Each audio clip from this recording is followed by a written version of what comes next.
The ego is like a calcareous tumor or a cyst. It begins growing in the personality in the absence of hallucinogenic substances. Because in the absence of hallucinogenic substances, assumptions get rolling, and there's no stopping these assumptions because they are never held up to a reasonable standard, you know. They're just simply taken for granted.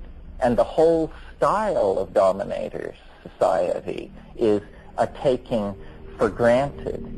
So, you know, many people over the past 25 years have said that it's a fine thing to take psychedelic plants, you know, makes you copulate in the street and love your neighbor. And I agree with all of that, but having been raised a good Catholic girl, I want to go further and create a compelling reason why this is correct. There was a kind of symbiosis. There was a flirtation with a kind of symbiosis in our early history as human beings. The relationship between human beings and psychedelic mushrooms on the plains of Africa 20,000 to 12,000 years ago was a kind of religio-biological dynamism of a sort that has not existed since history.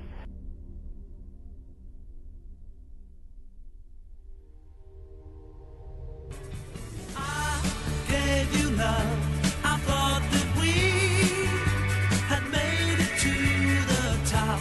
I gave you all I had to give. Why did it have to stop? You've blown it all sky high.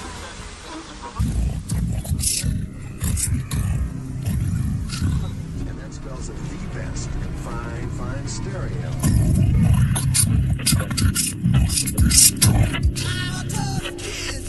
Alan, Ladies and gentlemen, you having a nightmare? What if it's true? ladies and gentlemen, Alan, it's a possibility, isn't it? the very word secrecy is repugnant Secrets. in a free and open society.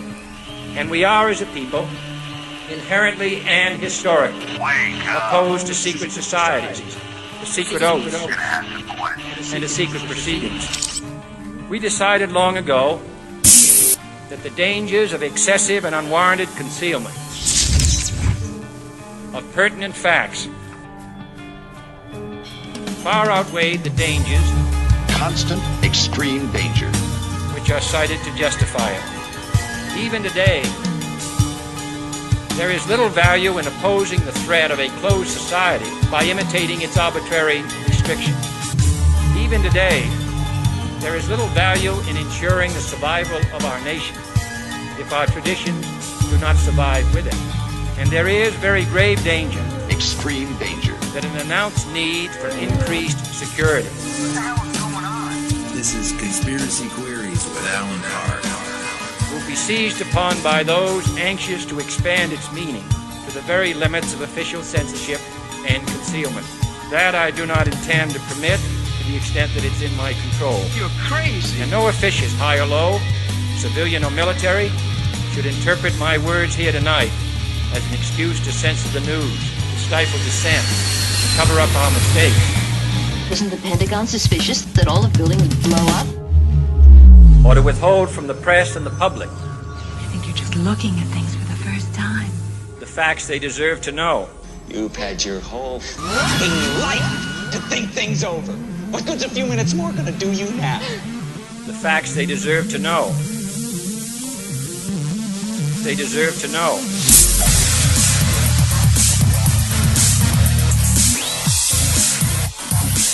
Deserve to know.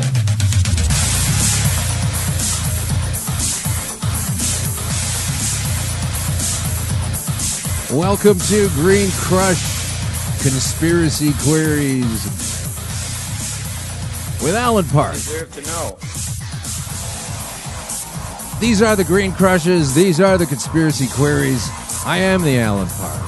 And what a day it is today, folks. Yeah, it's a really good day. It's the day when no one really understands what happened 17 years ago on this day. I mean, people thinking it was a completely normal thing for 3 giant buildings to collapse, even though a plane only hit 2 of them, and then one of the planes that crashed somewhere else, and there wasn't even any plane wreckage, just a hole that was already pre-existing, according to Google Earth. But we don't need to investigate any of that, because that's that's okay. Everybody believes what they believe, huh? They're living in a land of lies and fiction. And that's what we're trying to make clear on this show, but more specifically about cannabis and how it can crush your medical problems. It can crush it. It doesn't mean it will crush it. You have to apply a lot of effort and thinking and research. And a lot of people that don't feel like doing that are they're going to listen to everything their doctor tells them. And you should listen to everything your doctor tells you. They're really good at diagnostics a lot of the time. And then from there, you can move forward with perhaps some different perceptions and understandings of some of these things left here on the planet for us to use. One of them is a plant. It grows everywhere. They've just, I don't know if you pay attention to a lot of the news, but they've just put out some information about how apparently using some of this plant anywhere is going to get you some kind of trouble in jail time and prison, and you're in trouble. Well, it hasn't happened to me, because ultimately that's just bullshit. I mean, it really is a wake-up call to realize that you have believed a series of things. Let me get into a couple of details first about what do I mean by this. I'm kind of at a very existential crisis myself, folks, with myself, my show, everything is at a place where I'm just tired. I'm just tired of saying things almost weekly for a year for no income. I'm just putting it out there so that people understand that they have been or might become lied to, medically speaking, and be able to get out of that with some of the tricks we have up our sleeve here. But basically, it's really hard to sit here and have already deeply explained a lot of how the legalization is going to go, both with my own self, my research, others doing research, guests on the show. If you listen to these episodes that lead up to this one, which, by the way, is episode number 54 of Green Crush, episode 54, Conspiracy Queries, episode number 126. So if you're listening to that show, and where was I there? Oh, I was trying to talk about understanding that these folks don't seem to realize that this show putting out this information a long time before the full extent of the architecture of the laws of cannabis of Canada were even put into existence. They had question and answer periods. They were meant to be listening to people giving testimony and facts in Parliament. They did listen to all of that, but they acted upon none of it. They went to a cop who has a questionable, because it's horrible, human rights problem in his friggin' CV. Like 8 years ago, he was putting people in jail for doing nothing more than standing somewhere he said was not legal to stand. This has cost us a lot of money, as we've had to pay out quietly a lot of lawsuits and people that were wrongly. But this motherfucker get to keep on going with his career. Then he wasn't a cop anymore. Then he decided, oh, now I'm going to be a politician, and now I'm going to helm the cannabis new laws of Canada, which are a fucking disgrace. This whole series of cartoons, we already knew that. That's not the point I'm kind of worked up about. The point I'm worked up about is I have so made this painfully clear on tons of episodes throughout the tenure, the whole time this show's been on the air, 15, 14 months or whatever it is. And now at this moment, when it's, what are we, 5 weeks away from this rollout of the legalization, now at this point in time, I have people coming up to me saying, oh, come on, you don't really think they're gonna arrest people? It's legal now, right? What are you talking about? That mindset, I can't tolerate it anymore, okay? You cannot be that irresponsible, particularly if you're anywhere near interested in it. If you don't care about weed and you don't think it's important that the history is changing and that new paradigms of income are going to take place, you don't want anything to do with it, fine. But if you're a user and a partaker and a believer in, and you understand that it has given you some health aspects, or maybe just like to have fun with it, which is also completely fine, and fully endorsed by the show. But if you're in that position, you should have known about this a long time ago. A lot of people should have been able to, and I have failed. I feel like I failed rallying the troops. I've been getting the news out there. I've been getting the truth out there. So in this way, I have been very successful. I could just listen to the body of shows and I go, yep, that was accurate. That's true. Yes, that guest was on the money. I did my research there. This isn't braggadocio, by the way. This is, you get to know something that is instrumental and corollary to your survival and your triumph over a fatal disease.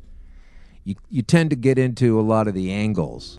You tend to look at all kinds of aspects, or I did, on this allegedly horrible, dangerous, illegal substance that I should not have been using. Technically, I will always be proud of the fact that everything I did, every single thing that I did in order to obtain cannabis, cook it down, find more of it, find other people that would also do this, none of it was legal.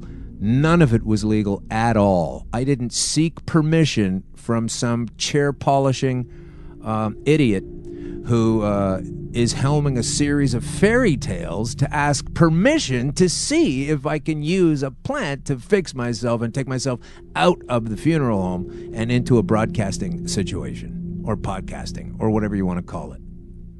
Okay, so I don't give a shit about any of that. I'm tired of the, oh, can I just get CBDs? I heard about cannabis. There are a lot of CBDs. Fuck that. This is all a result of bad information. This is all a result of subconsciously listening to sublingual programming of those who don't want you to have the THC that opens your mind enough to see the house of lies, the construct of bullshit that is. The governmental systems, specifically the architecture of this particular act coming forward in Canada. And welcome to our world listeners, of course. I know they're listening in Australia. I know they're listening around the world in different countries, if for no other reason than to see what's Canada going to do. It's almost legal there. Maybe we should go on a holiday or something. Well, pay attention to what's going on first, because it's not going that well at all in Canada. I'm sure there are all kinds of licensed providers that would differ with this. Lots of people are balls deep into the millions. I'm not saying that's not happening. That's certainly happening. I'm saying the ways and means and the verbal constructs, the linguistics, the, let's pull out some old words, the chicanery, okay, the lying, the baffle-gab, the fiction, the willful ignorance of major broadcasters, such as the CBC, CTV, Global, everybody. All of the press in this country have chosen to ignore boatloads of data. Now, did they choose to ignore it? Were they told to ignore it? I don't know. That's more of a topic for the second half of a Conspiracy Query show. But I don't really know the answer to it, but it has been the case that over the course of time, a series of lies and fictions have taken place. And I cannot believe that if I were to be illegally taking a medicine that was made of a plant that grew in my backyard that I used to thwart cancer would bring me a darker judicial future than the clearly comfortable police officer who has ambled on into a position of government, who then was the top dog at constructing this series of punitive lies and fictions so that he could heavily invest into them before you even heard about them. You know, that is a conflict of interest that's almost indescribable. You're a cop. You've put lots of people in jail and wrecked a lot of lives and ruined a lot of children's futures because their father or mother was put in jail for a benign substance. What about the children? We care so much about the children. See, that's exactly the kind of media trope bullshit fiction lie that's not actually true. Nobody gives a shit about the children except for you and your children and the children around your children. But the folks who have the charge of laying down the laws and putting things together, I got one word for you, and you care about your children. Sugar. Check out the extent of that, the pervasiveness of that, even into salty snacks. It's fucking everywhere. You do the effects of sugar, and you walk those numbers along, the obesity figures, the diabetic figures, all kinds of other problems you can get from sugar, of course, hypertension, all kinds of things.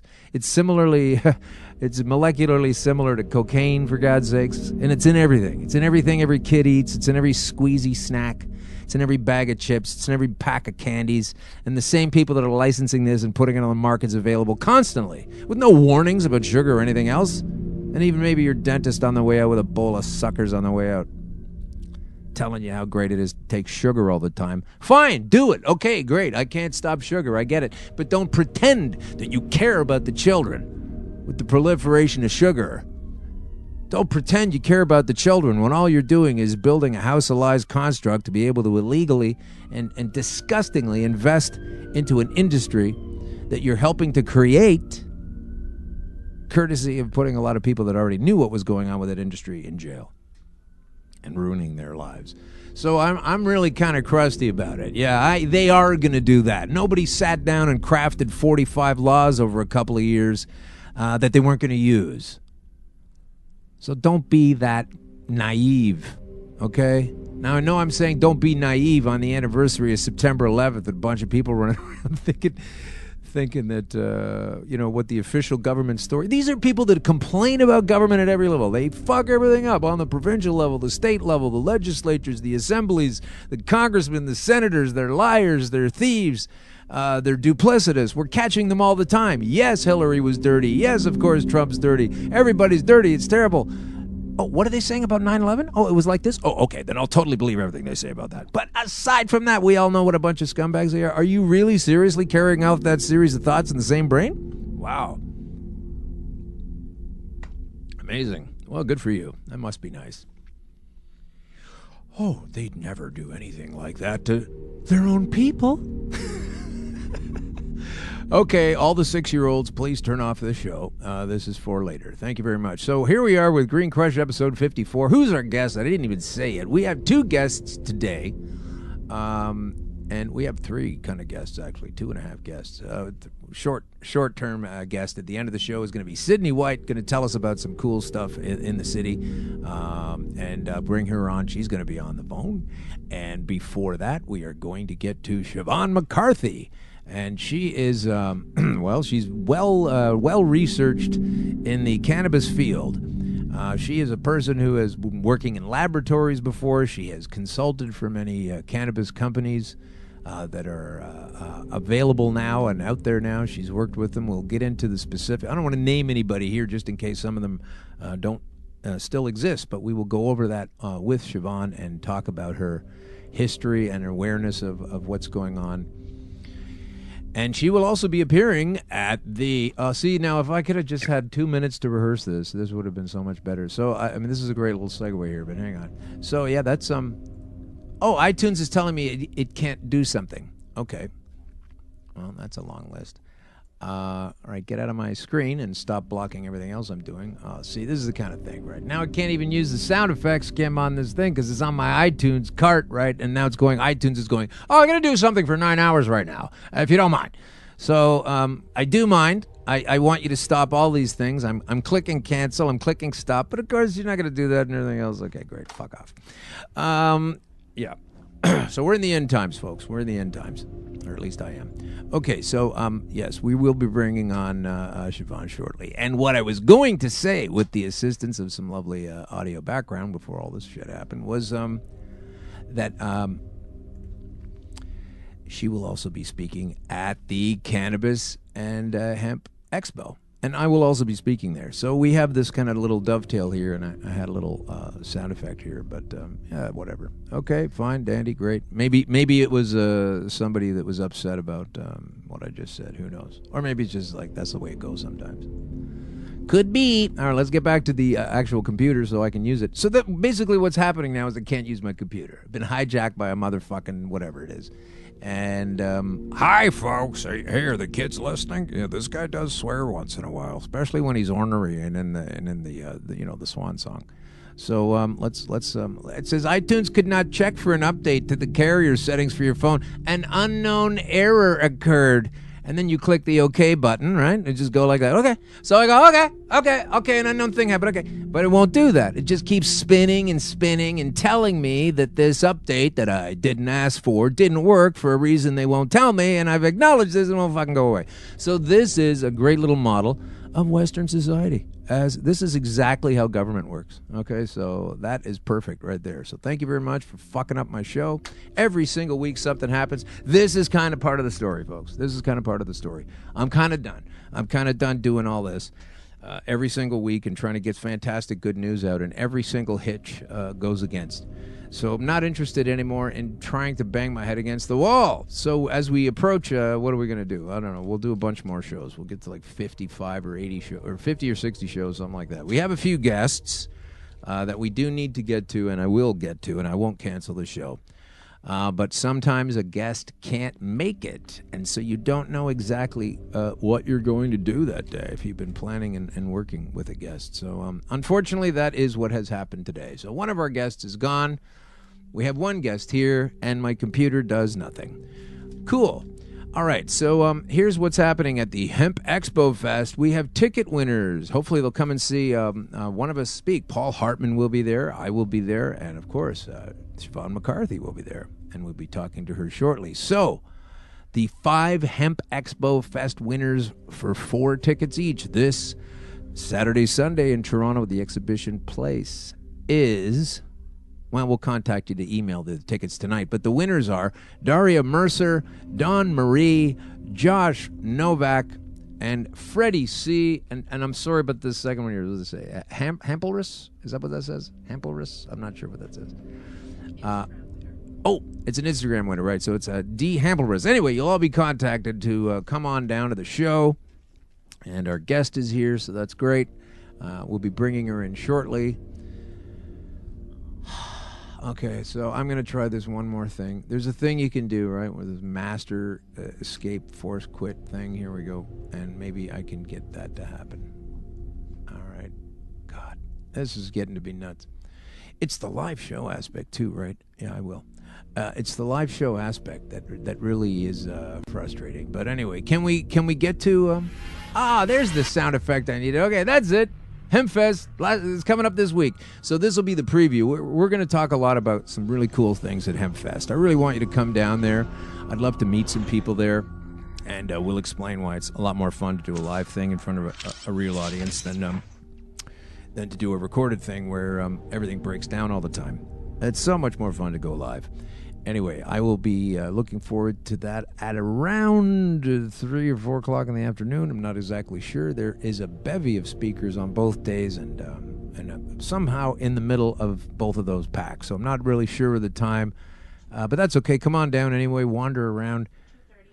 2:30 apparently on Saturday, and quite similar on Sunday. So come down and check it out, and you'll learn a lot of things. Every single one of these ventures, these get-togethers, these expos, etc., are very educational and interesting. It's just at the Karma Cup on the weekend, and that was also very much fun. So, we're getting close. Then we have a couple more things I have to get to before we bring in our guests. So here it is once again, this whole roadside testing thing. We need to cover this again. We did put a lot of this on the show and mention it quite some time ago, but here is here is global news saying that a Vancouver lawyer says that roadside marijuana testing won't work. And of course, we covered that a couple of weeks before Global did. But I'm sure they're doing a lot better in their ad department than we are. Hey, the Draeger drug test 5000 That's the thing. That's the unit, and it doesn't work. See, this is the basic thing: is it doesn't work. It doesn't work in the cold, and it costs $20 every time a cop uses it. It doesn't work in the cold. We're in Canada, by the way. We broadcast most of the year. This unit will probably not work properly, and it's also very. All it does is it detects the presence of the cannabis in your body. It detects the presence of cannabis. That's what this test does. The Draeger 5000. I'd love to know if any of the people who have put this particular unit to the task have invested in that company as well. Hey, I'm not saying they did. I'm just asking if they did. That's all I'm asking. It's a fair question. If a cop who has zero accountability as a human rights abuser becomes the architect of a cannabis system, you can't really rule that kind of thing out. You can't really rule it out at all. But we do understand that it is a fact that this is an assault on our freedom, on our rights, everything. It's horrible. And this is the twisting of words, the twisting of accountability into basically a popsicle stick structure that doesn't really hold any integrity. I mean, the more you partake of these substances, such as cannabis, definitely psilocybin or psilocybin mushrooms, the more you realize, hey, the people saying this stuff are wrong and their construct stinks. It's also oppressing my rights. Anyway, you're less likely to find that out if you don't spend any time with these substances. Kind of owe it to yourself and the rest of us to bring it up to speed. Also, we do have our guest in the studio now. Siobhan is here. I'm going to bounce this off you. This is a wild card. I'm going to introduce Siobhan. I've already introduced you before you were here, of course, and what you do and what you've been doing, and we're going to find out. But hey, just before we get to that, the military. Do you know much about the military? No, thankfully no. Oh, my goodness. Oh, there she is. There's her microphone there. Okay, Kim's all right. Thankfully no. Well, but if I was a veteran, I would definitely want to partake in utilizing cannabis to help deal with my PTSD. PTSD, maybe some pain also, right? Oh, yeah. Anyway, the Just Department of National Defense has established a recreational cannabis policy, and it is, I wasn't able to get any opinions on this from folks in the military, despite hanging out with a bunch of them on the weekend. Anyway, the Department of National Defense wants to ensure the rules are clear to its more than 100,000 members. According to an internal draft of the cannabis policy, members will be banned from consuming marijuana 8 hours before duty. What do they mean as consumption? Well, they mean, I'm sure they're just speaking about, vaping, and they're not getting into any kind of edibles or oils or anything like this. Or topicals. I think it's more about, using it to chill out, I suppose. But here's what I don't like about it. They are saying that you need to be not using cannabis for 8 hours before duty. Okay, so that's a long time, and the reason I don't care for that as a thing, even though I'm not in the military, is that the military, the police, health industries, which include, ambulance workers and first responders, firemen, these kinds of institutions, from when you're a little kid, you look up to it and you go, wow, that's a big, huge, important, organized thing. And in that way, I totally agree. They have set themselves up to be these paragons of societal decency and justice. So with that in mind, I really don't care for the supposition or the premise made by the military that say, look, you guys can use this stuff, okay, fine, but if you're going to do anything serious, you'd really need an 8-hour gap between when you stopped and when you start. And that is a false premise, and a lot of people are going to believe, well, the military waits 8 hours, so we probably should do that. This is a fake premise, and they are abusing their platform as a respected platform and institution of society to put out subliminal, false information. Again, you don't need 8 hours to do something properly or whatever they're looking for with cannabis. It's a false premise. I mean, I'd be curious. It seems really vague. What would be the element of utilizing a CBD from cannabis? I mean, those first responders would like to be using that to help deal with their anxieties. So if it's keep your trigger finger steady, right? Yeah. I don't know, but curious. I mean, more and more people are looking at CBD as a nutritional supplement. So It is a nutritional supplement. It is. Yeah, but it doesn't work and it's dangerous. So there's also that. And we know that it's terrible because we tell you that it is, but we don't have enough research to know much about it. So, that's kind of where we're tax you on it. Yeah, but we definitely tax you on it. So anyway, welcome to 234 King Street East. Thanks kindly. Thanks for having me. You're welcome. And thanks for coming in. So you're involved. You're kind of busy with TIFF right now, right? I have been here for TIFF. TIFF is the Toronto International Film Festival. And a lot of folks are here watching movies and partying, and the stars are here. So what do you do for that? I'm a filmmaker. Oh, you are? I am. Oh, great. So I am a filmmaker through and through, a content creator. That's great. Yeah. Did you have something showing? Not this year. I did shoot a film this year at Christmas that went to Cannes, to the short film corner. But congratulations. Thank you, but it wasn't selected for TIFF this year. Oh, okay. Well, it's life, right? Yeah. I'm a Canadian. Not everything gets selected for things all the time. That's a Vegas. So tell us about your history. I understand you've been working in this industry, not necessarily TIFF and films, but in the cannabis industry for some 20 years. I've been working in both industries simultaneously. For 20 years, okay.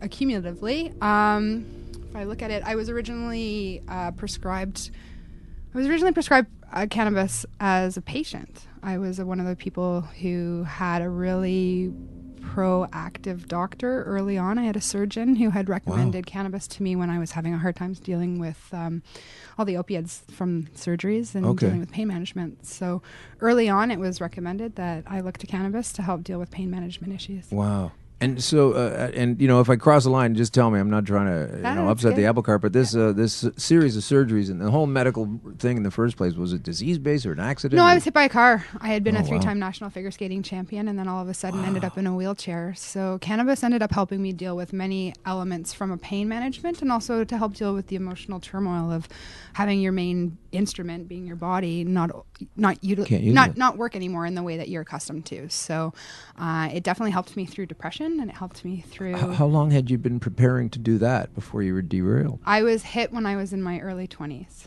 So. Wow. And how long had you been skating, though? I mean. Oh, ever since I could stand. Oh, really? So you were, in your mind, you're like a future gold medalist type of thing, or? Well, yeah, that's what I was doing. So, and I'd been an athlete. I'd been not just figure skating. I'd been a really avid skier and swimmer and sailor. I moved out west. I grew up here, but I moved out west to be able to teach sailing and skiing while going to university. Oh, that's cool. I went to university. I originally went to study political science with a focus on international relations, but because I'd been hit by this car, there was no wheelchair access to my classes. So they recommended putting me in a theater class because it was on the ground level and they could just wheel me in.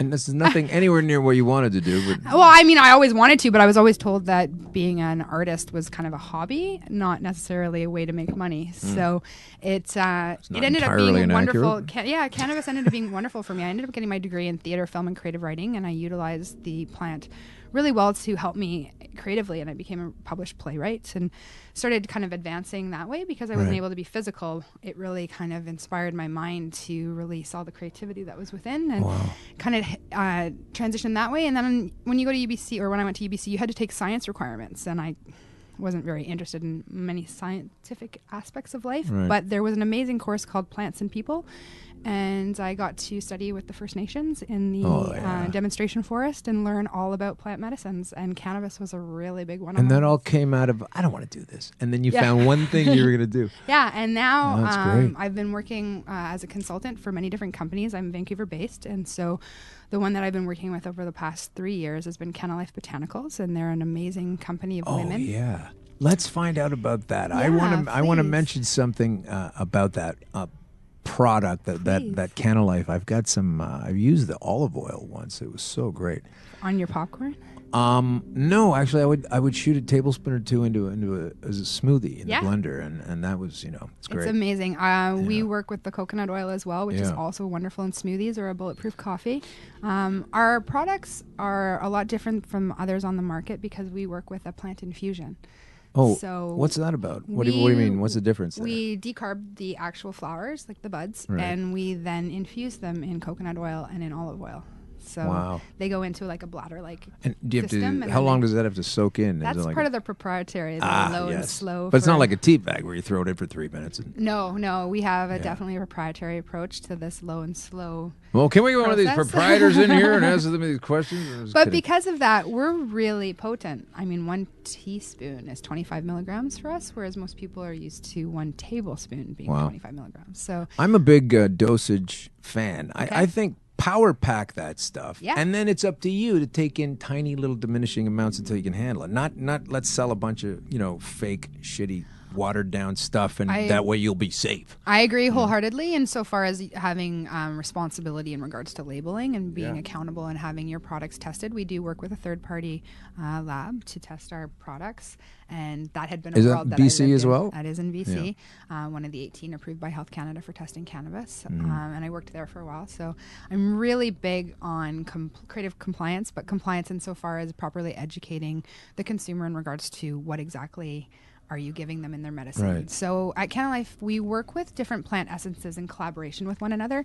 Cannabis is an amazing amplifier. So can you specify what that means? Well, insofar as like our arthritis balm, it works so well for people who have any kind of joint issues because it's not just the THC and the naturally occurring CBD in the plant medicine, but it's also us working with lemongrass, cedarwood, ginger, all of these amazing. And why is that good? And I'm not being critical, because but cannabis why? Just is an amazing matrix of a plant that really has this beautiful synergistic effect with other plants. So it brings out all of the best qualities. So right now we're working with an amazing CBD tincture, and we're also working with chaga mushrooms. Oh boy, that's really good. To facilitate immunity support and just well-being all around. So when we work with different adaptogens or different plants that worked well with one another, we get the optimal effect of both of them. So we really work with this entourage effect. And is that like with the terpenes when they reflect each other? Like if you eat, for example, mango, and then an hour later you partake of cannabis. It'll intensify the situation. And yet if you feel you've had too much, then you want to head over to some orange juice or some lemon. Black pepper, or CBD. Yeah, or CBD is a wonderful antidote to I was just cannabis. reading how it doesn't do anything and it doesn't work. I don't know what you're talking about. Let's go back in time a little bit to... Makes my THC not work as well. No, it'll flat it down a little bit, But where is... when you were this young girl, I'm going to say, who was sidelined from... this is... At this point, I mean, you're that was 20 years ago or something, but you're a little kid, and this is all you want to do, so that's your whole life. It's a big deal. It's only 10 or 12 years to somebody else, but that's your whole life of cognition and aspiring to this goal. And when that was shut down, so you were 18, 20, I was 19? Early 20s, like 21, and 21. I had a head injury at the same time, so I had to learn how to talk again. I had to learn at the same time everything from that car crash. Oh yeah, I had to learn a lot all over again. It was a really interesting process. And do you remember what I'm trying to find here? Is of the mind.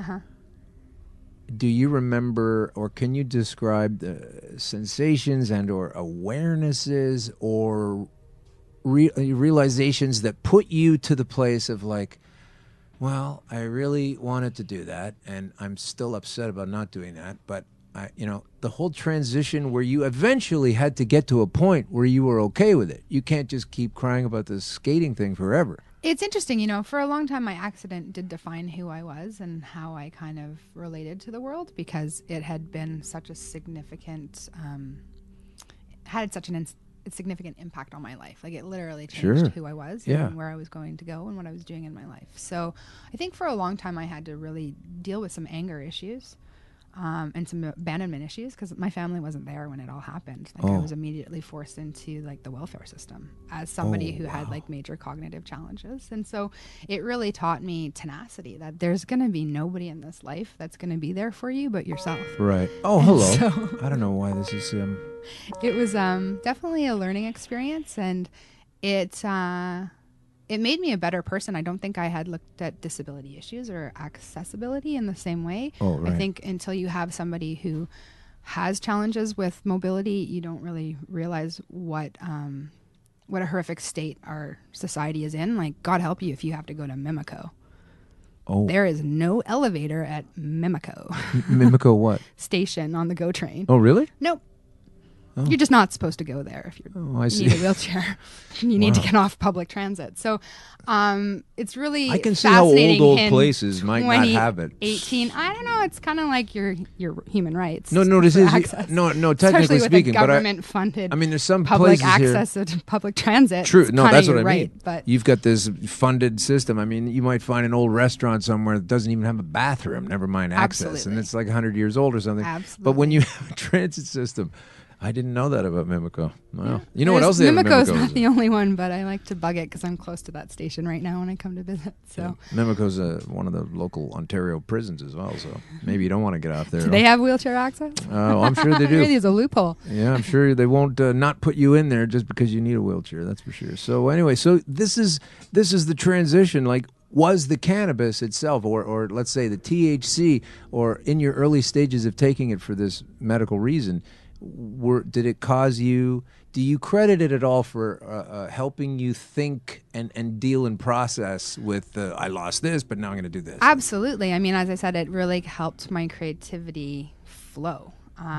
But yet it was interesting. I had to be closeted. It's only been in the last couple of years that I've actually been able to admit, that I'm ACMPR and then I've got a license for 198 plants. And, wow. It's taken a long time to kind of come out of the dark into the light, so to speak, to be able to be candid about my situation, because for the longest time it was not acceptable, it was not understood, and there was a lot of discrimination as a result of me having to utilize it as a medicine. Even now, I mean, I was smoking something the other day and somebody was like, "Oh, you're starting already?" And I was like, well, they're still doing that. He's like, "Oh, you're really lucky, you're starting really early." I'm like, I don't think being 10 years in a wheelchair is really lucky. I don't can I help you shift your perspective, because you're ignorant ass right now, and I will happily educate you on this is my medicine. And would you say that to a diabetic? Well, but that's the thing, is that they're still doing it. I mean, you were dealing with this at the inception of your problems, but this is still going on. Like, you can have a prescription and the whole deal. Is like, oh, you're not going to do that here, are you? Oh, I had a doctor who didn't even want to renew my prescription because it was going to be legal on Canada Day. I was like, but this is February. What am I supposed to do until then? And it wasn't Canada Day. We're still waiting till the 17th of October. And they don't tell the insulin people that. No. So it's interesting. I spent a lot of time educating the educators. It was really great. I found a new dentist the other day, and he started talking to me about CBD. And he's like, "Is this when I prescribe you CBD?" I said, "Only if I can wholesale it to you." Oh, nicely done. So it's nice to see that there are practitioners who are becoming more and more open to utilizing the amazing aspects of cannabis. And I think it's only going to be a matter of time until the other amazing plant medicines start. Oh, yes. Well, we're just starting to crack that open a little bit, specifically on psilocybin, but there's lots of other things. Absolutely. My very good friend Salome runs the Canadian Cannabis and Hemp Conference that happens in Vancouver in September. And this year they've adopted and opened up the format of the festival to include many more plant medicines, to include Iboga and all of the other amazing amplifiers. That's a show on itself, just on Iboga. I'm sure that is a crazy factor of mental health, that you can go through this particular journey, preferably with someone who knows how to administer it, and you can, from what I've read, people have dropped off with an 85 to 95 successful percentage of never going back, recidivism rate of cocaine. Major addiction. Anything that you're addicted to. Just the addiction, because the addiction itself is some kind of a wiring in your brain. And you might be addicted to glue. You might be addicted to, whatever, candy. So it's wonderful because she brings in specialists also for ayahuasca and all different types of amazing mushroom plant medicines. So it's nice to see through organizations like MAPS that a lot of the advocates who've been working for the legalization of cannabis, not necessarily the regulation of cannabis that we're ending up with, but the legalization of cannabis as the lovely kind of beast kind of takes its iteration, and it turns that now other plant medicines will be included as well. Yeah, it's about time. And I think the resistance for the past 80 years or 40, 50 years we've been fighting to get it back, that's not going to be the case for all these other ones. They're going to knock down like a house of cards. You're not going to need to wait 50 years to get legal I mean, there already is legal mushroom prescription, but to have it more mainstream, as mainstream now as cannabis is about to become. But even with how mainstream cannabis is going to become, I think there's a lot to be concerned about in regards to, I'm a big proponent for craft. It's like, what's going to happen with the amazing strains that I depend upon to manage my both physical health and my mental health? Yeah. What's going to happen when I'm Well, let's get to that. Here's a way I want to lead into that, because I already wanted to discuss that aspect is, in that you have been a legal, so to speak, patient or whatever for a couple of decades, right? ACMPR, you got that originally, or no, because it didn't exist. I've only had my ACMPR in the last few years. So at the beginning, when you didn't have it, what was your thing? You just get a prescription of weed from a doctor? And there was no that. It was all black. It was all black market, the whole thing. Oh gosh. So when you've now come called across growing it in my yard with like amazing tomato plants that used to, like, I had these ornaments. Good to grow with it, right? It's good to grow with it. Well, and I would put the tomato plants through and then attach on my little ornaments, like you put a Christmas ornament that looked like tomatoes, and kind of. So no one's the wiser. Once upon a time when I grew in my backyard. That's cool. So I haven't done ACMPR. I've never filled out any forms that meant anything. Right. I mean, a lot of dispensaries. There's a benefit. I was able to travel here on the airplane with a lot of really great things that you can't get here. Right. So when you do your paperwork, there are some advantages to it. Okay, so just on that note, so we have the ACMPR. Yes. There was another. The MMAR. The MMAR before that. I've never really known the ins and outs of both of these, how those are similar and different. And so, never mind about that other one, but how are you going to manage, or what do you understand about your needs and benefits from the transition from whatever this ACMPR is now to what it's going to be on the 17th of October? I think one of them, if I may be just really candid and just kind of shoot from the hip, I think one of the biggest challenges around the ACMPR for me personally has been being able to find a grower to work with that is accountable, that is squeaky clean, that would be approved by Health Canada. Most people don't realize that when you have that paperwork, that your ACMPR is linked to that either designated grower, that address that you apply with. It can't, if they then move, you have to reapply all over again. It's not something that just kind of moves with you. Because it's per household, not per person or something. It's per patient. Per patient. For that. So, so in Vancouver, we've been in a bit of a Gotham situation for quite some time, where we have an amazing plethora of approved, licensed dispensaries that have really top quality medicine. So I'm not necessarily dependent upon having to have somebody grow for me. You know, I was able to in Vancouver in the last few years be able to get my medicine from really amazing dispensaries. And that's what's going to shift. So when you said you had 198 plants, though, license for a plant, license, so that doesn't mean my prescription is for 40 grams a day. Wow, so that means you personally can legally grow 198 plants in a facility, or designate this to other people somebody to else, do and on your Health behalf. Canada has to be involved in that process. So if you can designate it out, that's correct. And even when you're growing for yourself, you still need that paperwork. A lot of people are like, "Oh, I have my prescription," but you actually need to have your license to be able to do. And is that an annual thing? Well, my prescription will expire every year, and I have to renew it. So. I'm able to, with that, I can either grow for myself or have a designated grower, or I can then take that prescription to a licensed producer and have them fill my prescription. So, okay. And can you split it up? Like, I'm going to grow 100 plants and you're going to grow 98 of my other plants, or? Yeah, I mean, and I think you need not split it up that way, but you could say, like, I'm going to get X amount from my grow, but like in between, you can then rely upon the licensed producers, because I mean, you can have a bad crop, things can get hit, you can get mites, things go sideways, right? It's a beautiful matrix of a plant, but she can be a bit of a finicky bitch. Did you ever have a time, because I read about this in the 90s from some people that so you're getting your medicine, and then all of a sudden the place making it has a mite problem, or a pesticide thing, or whatever, a blight of some nature, and then your stuff doesn't come. That's right. And you phone them up and say, well, where's my thing? They go, yeah, next month. Yeah. And you're not hearing this with insulin or any of these other main kind of regular drugs. So that's where it's almost necessary to participate in a hybrid model, where you're able to get your medicine through either a licensed producer, or, in Vancouver, there are some really amazing dispensaries, which is MMJ or The Village. MMJ, he's a busy man, eh? Clint? Do you know Clint? I love Clint. He is a busy guy. He's doing really well. People. We tried to get him on a while ago, and it didn't work out in April. But he's flying around the world everywhere. He's off to Amsterdam next. Yeah. So this is a guy running MMJ Canada, That's and correct. they have a lot of places have come and gone already, but he has found a way to. He's not going anywhere. He's a great foundation in our community, and he's an amazing advocate, and he's got the tenacity to make it happen. Right. Well, I wish him all the best. And MMJ. I wish him all the best, and I want to find out some more about these other companies, and I'm going to lead in with this question. So in that you're so involved with Cannalife and doing all these things, and so you're obviously not a conflict of interest working at a bunch of other companies that are ostensibly chasing the same profit margin. I think with Cannalife Botanicals, we're different than some of the other companies that I consult with. As I said, we work with whole plant medicine, full plant spectrum. We're all women. We make things by hand. Everything's locally sourced and organic as much as possible.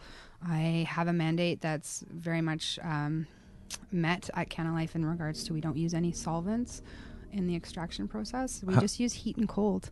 That's it? Why would you mess with a good thing? No, I know. I just use ancient remedies of heat and cold. We don't need to Answer to that question is because you can get away with it and it's cheaper and quicker and my ethics are lower than yours? That's not an answer. That's called unacceptable. That's called no, it is. Your QC does not meet my requirements.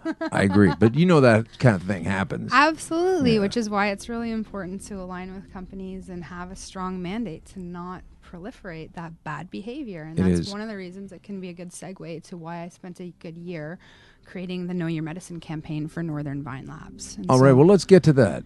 You brought that up perfectly well. Northern Vine Labs was a subsidiary of Abatis Bioceuticals, and it was then taken over by Emerald, which is an LP. Okay. So they were one of the 18 labs approved by Health Canada for testing cannabis. And while I was there, a big part of my job as the director of sales and marketing was educating the general public and consumers of cannabis that they have a right to question and know their medicine. Sure. Hashtag know your medicine. And you have every right to demand a COA, which is a certificate of analysis, for any of your medicine to make sure that it meets the proper requirements and that it's not laced with microbutanol or any of the other PCPs.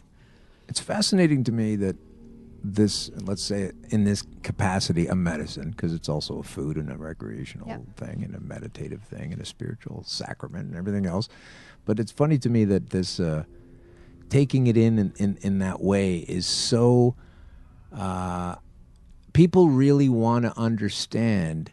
And they should, and this is great. And when they don't, I try to get them to understand this. But there seems to be an open desire among most of the users to learn so much about all of these things, from the different cannabinoids, the terpenes, and how all this stuff works, if they're using it as a medical thing. Absolutely, and I think to be mindful of like the PCPs, like a microbutanol, one of the reasons why it was flagged and has been given such attention by Health Canada is when you combust it, so through the decarb process, that's when it becomes a problem. Right. And that's when you're experiencing a lot of challenges with the lungs and everything else. There have been quite a few times I've come back and I haven't been able to bring my medicine here under the old system, and I've had to, rely upon the dispensary system here in Toronto, and I've gone home with a horrific cough and like spewing up this horrible mucus, and it's like that's the repercussions of microbutanol being utilized. And and there's also hardeners and this is supposed to be a pesticide, is that it? Or so but see, the interest that you have in that, and that people who are taking medicine, and I certainly want to know, everything that's in the oils that I've been using to get out of this situation. I don't find that a lot in allopathy.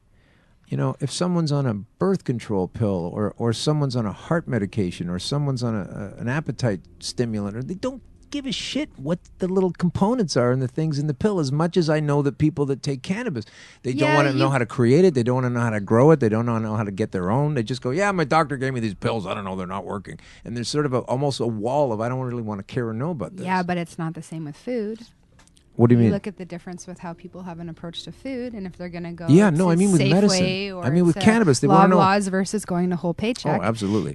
There's definitely a consortium of people who are really more mindful and aware of what is in their food and how are they taking that in. So I agree with that. But I mean, with people with medicine, they seem to go, yeah, you're the doctor, you know everything, just give it to me, I'll pay for it, I got a plan. With cannabis, it's like, well, is it sunshine grown or is it lab grown? Do they use this? Do they use that? Is it microbutanol? What are the other components? What kind of strain is it? Like, they have so many interesting questions that they want to know what they're taking in. And with the doctor in medicine, they go, I'm on chemo. What's in it? Well, I don't know. Yeah, well, and the doctors don't know. A lot of the doctors don't know the differences with the cannabis either, right? They don't know the different strains and how they can have. Well, they don't need to know because none of it works and it's all nonsense according to most of them. So they don't need to know any of that. And in the new system, you're not allowed to talk about those amazing benefits. Right. Well, in this new system, so so what do you think right now, from your professional capacity, about what are we doing right now? You and I are sitting here talking about this. Are we in trouble according to anybody's? Not until you want to cross the border. Oh, well, I already knew that before the show started. Don't worry. I mean, like, we're talking education. I mean, you can talk. But could it be construed by some litigious governmental dweeb as they're promoting cannabis? I mean, like, or. Well, I mean, and that's one thing to be mindful of. Yeah. There's a marketing component that you have to pay for a license to be marketing now. Right. And, if you mess up, it's a year in jail and $1 million fine when you get out. So, as somebody who's been a director of marketing, it's kind of nerve-wracking. Can you, in that sounds completely insane, can you just go over that again and specify exactly what you mean and who is saying $1 million and going to jail and everything else? Like, what? It's within the Cannabis Act, and so as they're breaking down the different aspects of the Cannabis Act and the marketing components, there are very strict rules in regards to the marketing and the promotion of cannabis that are going to be coming down, and especially around packaging and labeling and everything else.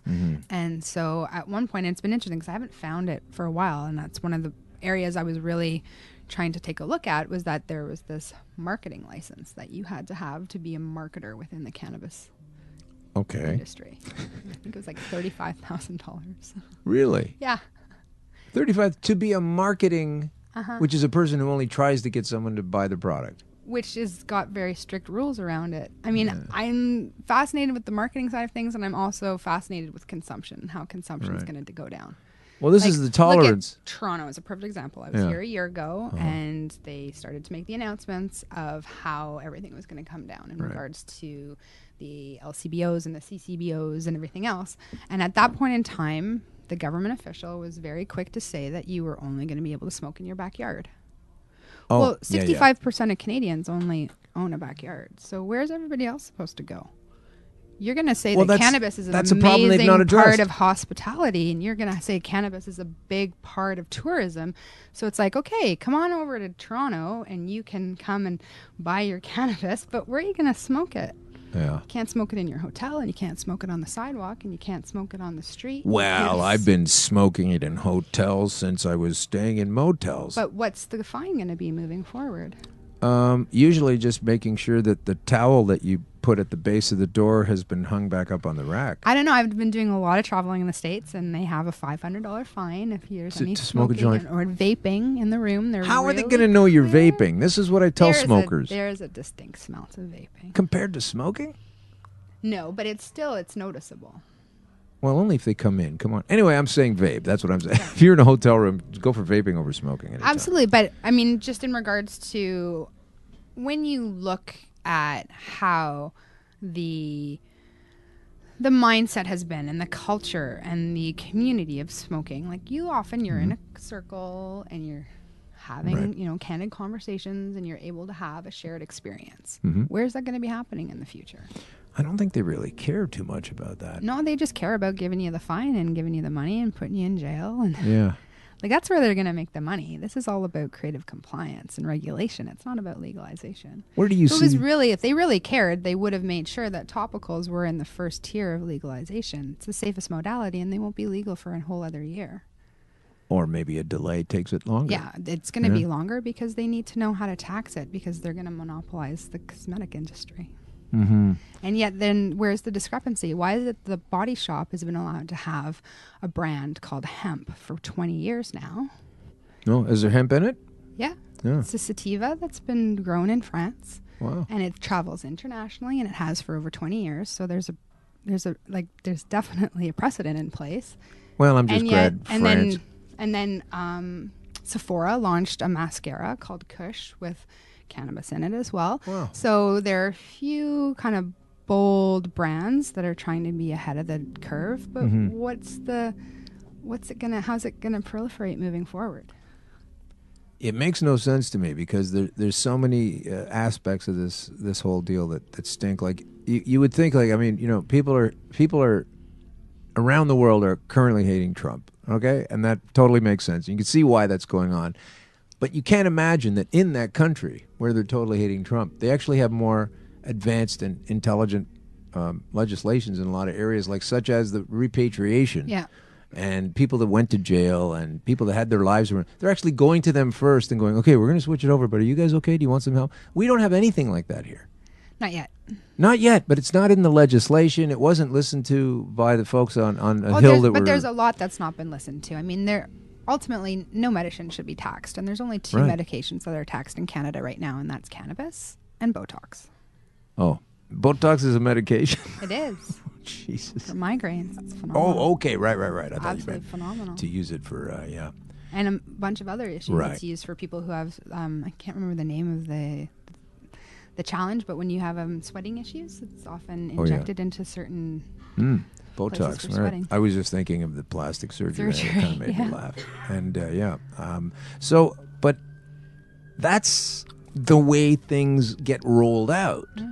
Most people don't want them to be rolled out that way, and yet it's almost like an anti-democracy every day that this thing rolls out. I mean, it's just like, hey, here's a whole bunch of stuff that's not really reasonable or fair or well-researched or tested. It's the way it's going to be. You're criminals if you don't go along with it, and now we're going to reset the clock. Yeah. Like, I can't believe, and I'm very disappointed in us as a people are going... okay, yeah, sure. The sheeple. Yeah. The sheeple. I'm really so tired of, I don't know what it was like for you, but talking about these upcoming laws and all these ramifications for years, people go, oh, no way. I know, I have to win the lottery because apparently I need a chauffeur now. Yeah. Yeah, exactly. I need a chauffeur. Not going to be able to drive. Can't drive. No. Can't really drive anymore because you can, and you can spend forever never getting pulled over, but likely you're going to get pulled over. Mm-hmm. And you will test positive for cannabis. Oh, yeah. I sweat and I'm off-gassing, right? In yoga class. They're like, who's sparking up? I'm like, sorry, I'm just over here But sweating. You don't seem impaired to me. You just seem... I'm functioning. I'm impaired if I don't have my cannabis because I'm in so much pain. So that's I can't the false function premise. in the world. So this is the challenge. Right? That's what our challenge is. Back is in the day false when I was premise. having seizures, it was my cannabis that got that to go away, and I still have a driver's license. As a result, I'll be afraid to use it in the future. But if you're shaking and wobbling because you didn't have it, then there's a problem. You're legal and you're okay. You're illegal and you're okay. You're just going to cause some problems. Yeah. Right? So this is the problem: is that so many the cops are doing this. They've just been barreling through with this nonsense. The whole premise sucks because you could be on a gram a day right now, and if I haven't taken any in a few weeks and I take a little bit, I'm going to be on the moon and I can't drive and I shouldn't, and you're okay. Yeah. And the premise is that if you test positive for cannabis, that means you're obviously impaired, and here comes all the legal problems. This isn't even a true thing, and most people are sitting there going, oh, well, I guess that's what they're going to do. And I hate that part of us. The compliance and, well, you know, they're the government. I guess they know what they're doing. Like that thought, why does anybody still have that thought? It's incredible to me. I don't know what's going on. I would concur, especially with the past few mayors that you've had here. Oh, come on. I'm sorry. Our mayors I just don't what do you mean? What are you talking about? Oh. I watched Turn the News on the other day. I thought I was having flashbacks from a few years ago. I'm like, what the heck's happened to my hometown? Well, the brother is now the premier, not even the mayor. It's even worse. You know, people are like, maybe the guy's going to run for prime minister one day. Doug Ford. Shh, don't put any ideas in his head. You know what? I was just saying to Danny, our producer, in the way, and I was saying how funny it must have been to this. He's basically what this guy has done. He's the premier of Ontario. If you're not from around here, he's a real lug. His brother used to be the coke snorting mayor. Now he's the premier of the whole province, and this guy is now trying to say that he's going to change the laws about how elections work in this province. And specifically, there's a Toronto City election. There's a lot of wards, 44 wards and 47 councillors, and they want to chop it down to 25 wards and 25 counselors or something. And as an idea, it's acceptable for conversation. But you don't launch this plan with a couple of weeks left in the election, like the guy's in mental case. So even if you like what he's doing, he should have done it after this election and talked about it later. So he's already poor leader, so it's already nonsense. But he is now the leader of this province, and the notwithstanding clause was invented by Pierre Trudeau. Who's the father of the guy that he hates, and he designed that thing to appease Western premiers, and now this Ontario premier who hates Trudeau and just learned the word notwithstanding yesterday is going to use this thing. Yeah. And someone had to explain to him what it meant. Can you see him sitting there? As they say, like, okay, we're going to use the notwithstanding clause to do your thing. I'm not withstanding. I'm sitting down right now. No. It means actually Trudeau invented it. I don't like that guy. I don't want that thing. No, this might actually help us out. You know, like he doesn't get anything. But now they're going to trample over rights. Anyway, where does that come into the story that we are talking about here? Further erosion of rights and an acquiescence to letting it happen. Well, and what I find so interesting, I've been spending a lot of time working as a consultant and doing a lot of education. And so in Vancouver, there's been a really great group that's kind of opened up called Elementa Women, and it's run by Camille Ritchie. And it's about bringing women together in kind of an old school storytelling circle format where people have very candid conversations about cannabis. And it's amazing just to think and to hear all of the misnomers. And I mean, this is the wonderful thing in this time, is that we can come out and we can discuss things and we can bring together the research. Like what kind of thing that's ridiculous that you heard? Just give me an idea, because I'm sure I've heard something like it. Like what kind of nonsense have you heard someone, really believe? It's a lot around consumption of cannabis in regards to eating it and how it's going to facilitate their situation. I think a lot of people, when they first try an edible, I think they green out. They're not advised low and slow, and it can kind of turn them off for life, and then they become which is too bad. Yeah, they become quite paranoid and afraid of the plant because they haven't had a primary experience that's been a positive one. They've definitely had somebody take them down the rabbit hole in a not very nice way. So we find that, I'm dealing now with a lot of women who are kind of going through menopause, and a lot of people who've gone through menopause, and they're kind of like in the later. Does it help that? Oh God, yeah. Yeah? Oh, yeah. I'm not even, of course, thought about that, but how does it, like, what do they get? Hot flashes? Hot flashes. We have at Cannalife Botanicals, we have an amazing pleasure oil. I honestly don't know why. Pleasure oil? I don't know why I leave the house. It's like, holy cadoodle. and it goes everywhere? Yeah, if you're lucky. I mean, it's meant for the nether regions. It's wonderful on your genitals. It's made by women for women. I mean, there's nothing worse than having a night of fun and then a week of monostat. So we work with the cannabis, again, as an amplifier, and we're working with the amazing plant essences of myrrh and frankincense. Frankincense and myrrh. Myrrh has been used as a natural douche for many years and centuries, and so we utilize that. And so the cannabis really helps, and it brings the blood flow to the surface. It has this beautiful viscosity to it. Sometimes women, as they're going through menopause, tend to have a little bit more dryness, and they don't have the same kind of viscosity that they're accustomed to. We'll be right back. This brings this amazing lubrication, and then it tastes really good. So if you're having oral sex, that's great too. And then the vaginal walls, there are mucous membranes there. So anywhere the mucous membrane, you put it with mucous membranes, their absorption. Remember, and it's higher, like in your nose too. Absolutely. So it was reviewed by Skunk Magazine a couple years ago, and they really enjoyed it. And then it had a great pull quote in Toronto Now last year as one of the top 10 things to buy the stoner on your list. And the pull quote was, "What is it? Makes my pussy laugh." Makes it laugh. From Toronto Now Magazine. Wow. Yeah. Well, that's we're getting to some pretty good stuff here, kids. By the way, if you've got preteens listening, and maybe now's a good time to pretend that we're talking about something else. Here's something I'm going to bounce off you. Okay. If I may just give a warning about that product, that you can't use it with a regular condom. It'll break down the latex. Oh. What kind of condom would you need to use? A non-latex condom. Non-latex. There's only a couple of those, aren't there? What do you mean, like sheepskin or what? Oh gosh, no. They're polypropylene. Oh, okay. So, yeah, they're a little bit more expensive, but they're definitely worth it. Yeah. Well, you've talked about a lot of different companies, and I want to get your take on a big story that I was going to spend some time on today, and I will definitely spend some time on this story. Is this company called GW Pharmaceuticals? Okay. They're a British company. Yeah. They've been around a long time. You probably already know this, but for the sake of the listener who may not know, that they've been working with cannabis and trying to get things going on with cannabis since the early to mid-90s, 94, 95, maybe, something like that. I could be wrong. Okay. And while the British government has been telling everybody in Britain that this is all terrible stuff and it's not working, here's this company toiling away with a giant inside, greenhouse situation, putting together eventually something called Sativex, which is obviously a sativa-based kind of cannabis that I never hear anybody wanting or trying to buy. And now they have this new product out. And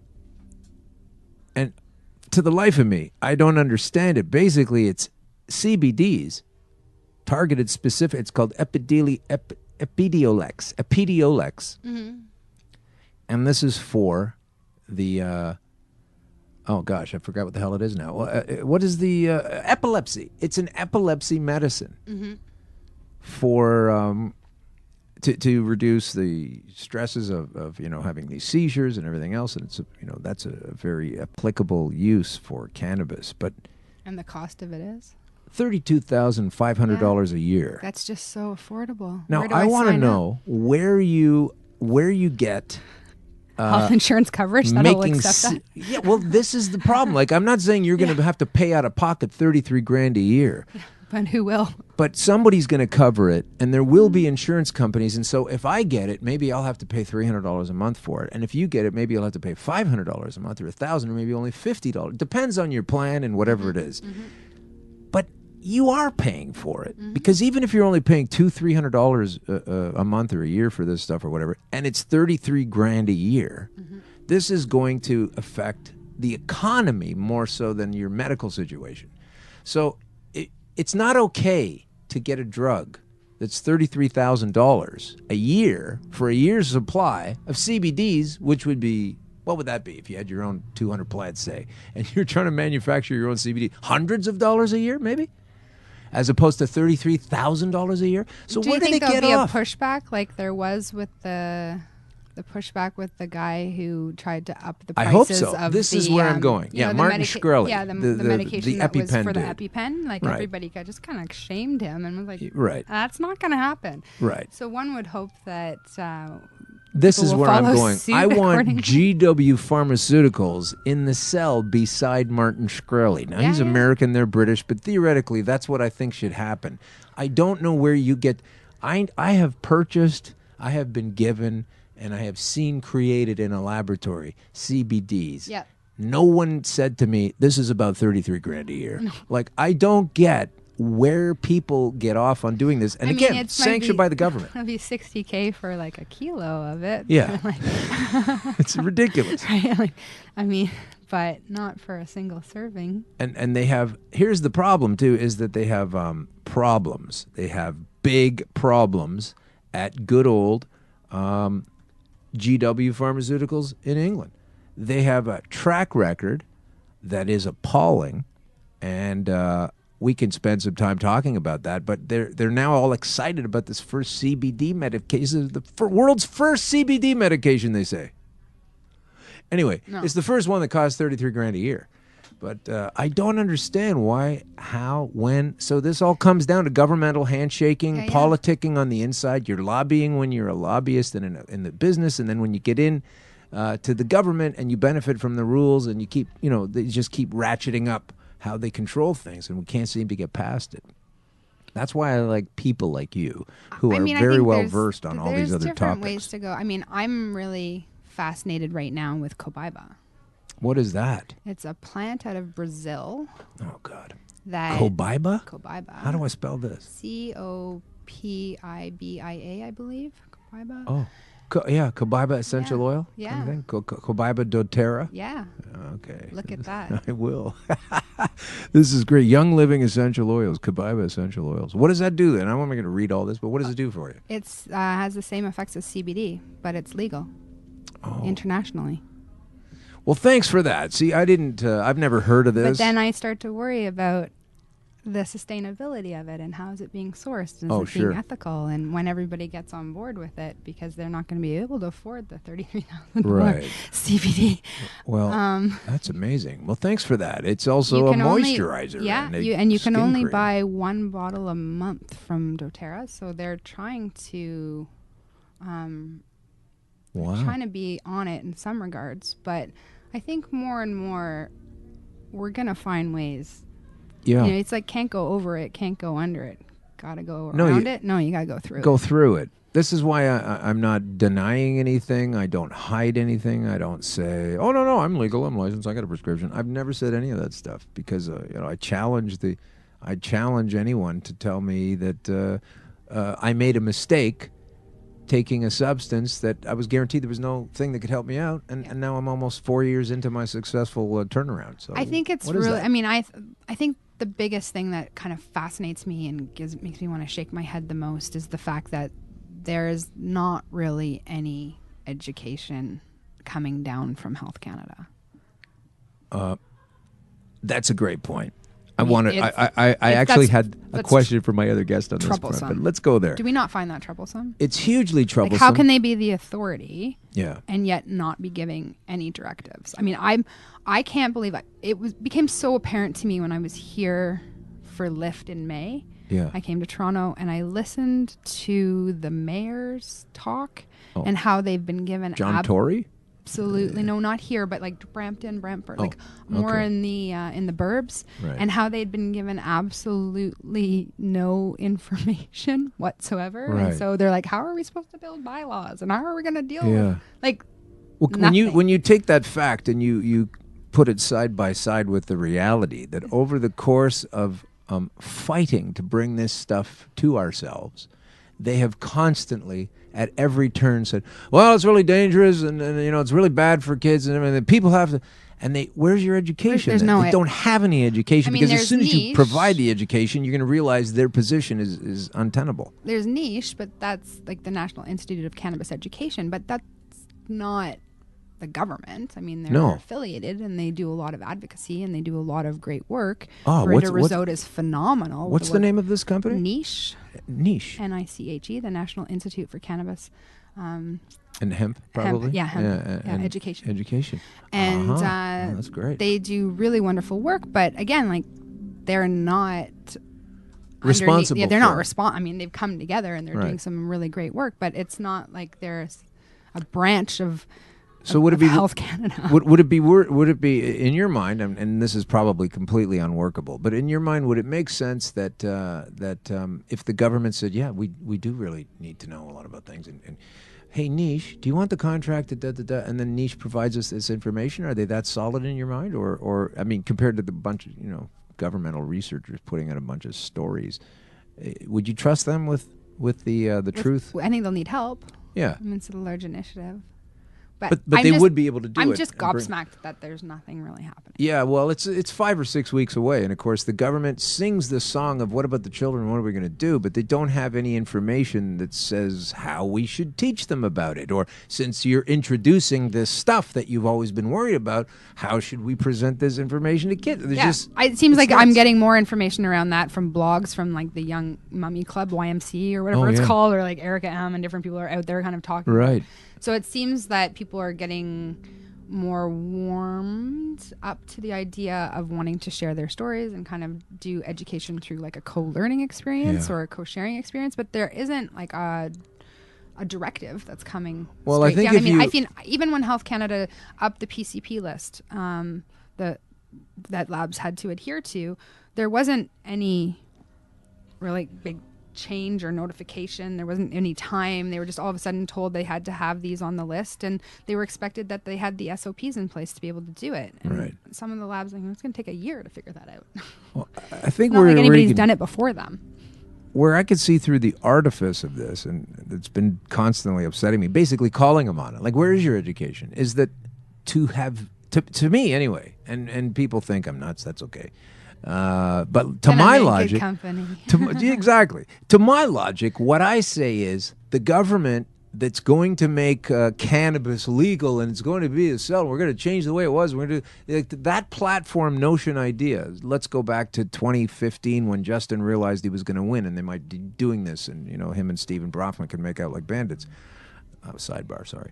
But what I'm trying to say is that at that time, and you're really going to bring it in, and you're saying, let's hire a cop to write the laws, and let's do. When they were at that stage of figuring it out the way they wanted to figure it out, that is when they needed to learn what it all is. That is when they needed to learn how to present which data to children that they care about, that they need to present. That is when they needed to have done the research to say, okay, now we're going to let everybody use this, or this is how we're going to run it. And it's important that kids know this, so here's all the shit we learned, and this is what you got to know. They didn't learn any of that. People came in and said, it's good for this, it's good for that. They completely ignored that. They went police street all the way. And now they're saying, we don't have any information for the kids. Then you lied. You fucking lied all the way from the beginning on down to this. And this is what I can't tolerate, because I know a lot of people are making tons of money working with them, like the bigger companies and stuff, but I just can't get past it. I mean, I'm always amazed with how many people who are working within the industry, within the LP marketplace and that system, how a lot of the CFOs and the CEOs have kind of ported over from either mining or from other industries. And just taking the mechanics. Some of them have never smoked a joint in their life, or they don't know the difference between the different strains or the different, cannabis having wonderful abilities both as a indica, sativa, hybrid. Yeah. I mean, there are LPs who are sponsoring TIFF this year, and they have these pop-ups, and they don't even have one of the main components of Realis on them. Oh, right. And I was like, you're missing one. And they were like, no, we're not. Well, I know some people...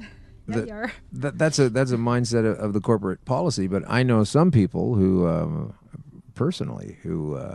have said that cannabis is nothing but a horrible thing. You should never take it. It's terrible and stuff. And then as soon as it became invest-worthy, those same people, well, they're making it legal. I guess I'll make some money. Like they've been preaching against it forever in their own, heart and ethos. And then their pocketbooks totally. But their pocketbooks, and isn't it funny to be investing heavily into a cannabis company on the one hand, and then chastising your child on the other hand for using cannabis? I mean, that's I'm probably one of the few that, I worry about my boy and how it goes down and how it's going to go down. I'm of the mindset that unless there's a strong medical reason, you shouldn't be partaking in cannabis until your 20s, because the emotional development doesn't happen in the same way. So I know people are often shocked when I have a lot of friends who are coming to me and they're like, oh, my teenager's starting to smoke. Like, should I be taking them to the dispensary? Or I'm like, you should have them read this study here on emotional development.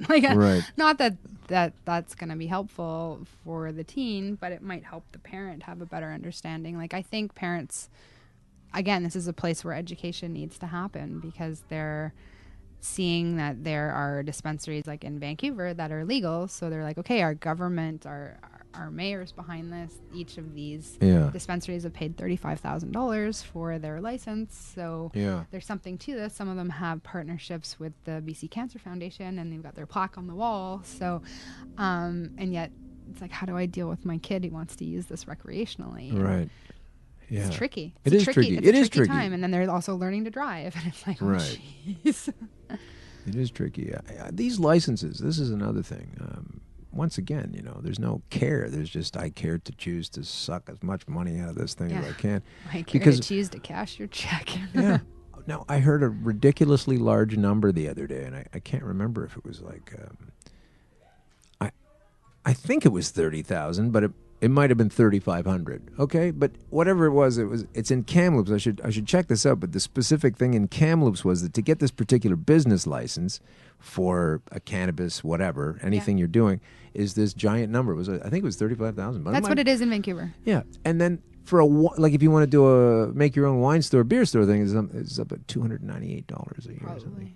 So, and again, it's like they get to compare it, right? How do you deal with this? It's the optics. I have a very big problem with this, because I'll say to my friends and my colleagues, because they're like, oh, it's going to be at the liquor store. I'm like, right, because you go to get your prescription for Viagra at the liquor store, right? And you go to get your prescription for your antidepressant at the liquor store. Right. Like the optics is wrong. That's why It's when terrible. I saw that Shoppers Drug Mart had signed a deal a little while ago, I was like, that feels a little bit better to go to the pharmacy. But yet at the same time, I think everybody needs to be a little bit of a disruptor. One of my favorite things is being given a new prescription and then going up to the pharmacist and saying, how does this interact with my prescription for cannabis? Oh, and then seeing what they say? Like, what do they say? They don't know what to say. Thank you so much for asking this question. I'm going to have to come back to you with an answer. Oh, right. Well, But you have to ask. Like, I think it's more and more important to ask, and it's only by the consumer asking that it's going to force a change upon, either the establishment of the pharmacy or the licensed producer. I've been a disruptor, and I've said to the LP, like, I would like to see a COA for that, please. What is that? A certificate of analysis. Oh, okay. Prove to me that this medicine that you're giving me through my prescription is clean. And they're like, I don't want to give it to you. I'm like, well, thank you very much. I'm now going to report you to Health Canada. Wow. Is that what happened? That's what's happening? That's what you're supposed to do. And a lot of consumers don't know that. They don't know their rights. They don't know that if an LP refuses to give a certificate of analysis, that is your due diligence and your responsibility to report them to Health Canada. Wow. If somebody at Health Canada is going to answer the phone is a whole other matter. Right.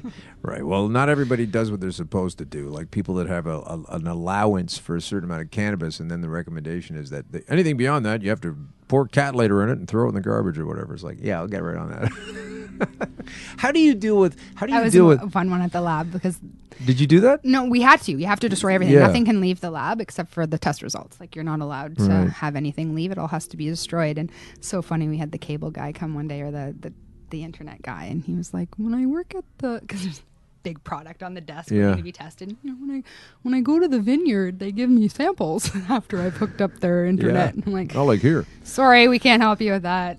As much as we'd like, we're bound by laws. This brings it back into what I was going to ask anyway. These comparisons that they've used, like, okay, so this gentleman right here who was trying to get this free weed because he went to a vineyard, he thinks he can get free weed at a place that's it's when people are looking at it as a drug versus a medicine. And again, this goes to my plants and people course that I took back at UBC. It's like, what's the difference between a drug and a medicine? Right. What? I don't know. I didn't go to that course. You tell me what a drug and a medicine is. It comes back to like what's the difference between a flower and a weed, right? It's about personal approach and how you're using it. They look at medicine as something that's used controlled and respectfully, and it's something that you're not abusing. It starts to turn to a drug when you're not using it in the spirit in which it's being given to you, and you're taking advantage or liberties or utilizing it.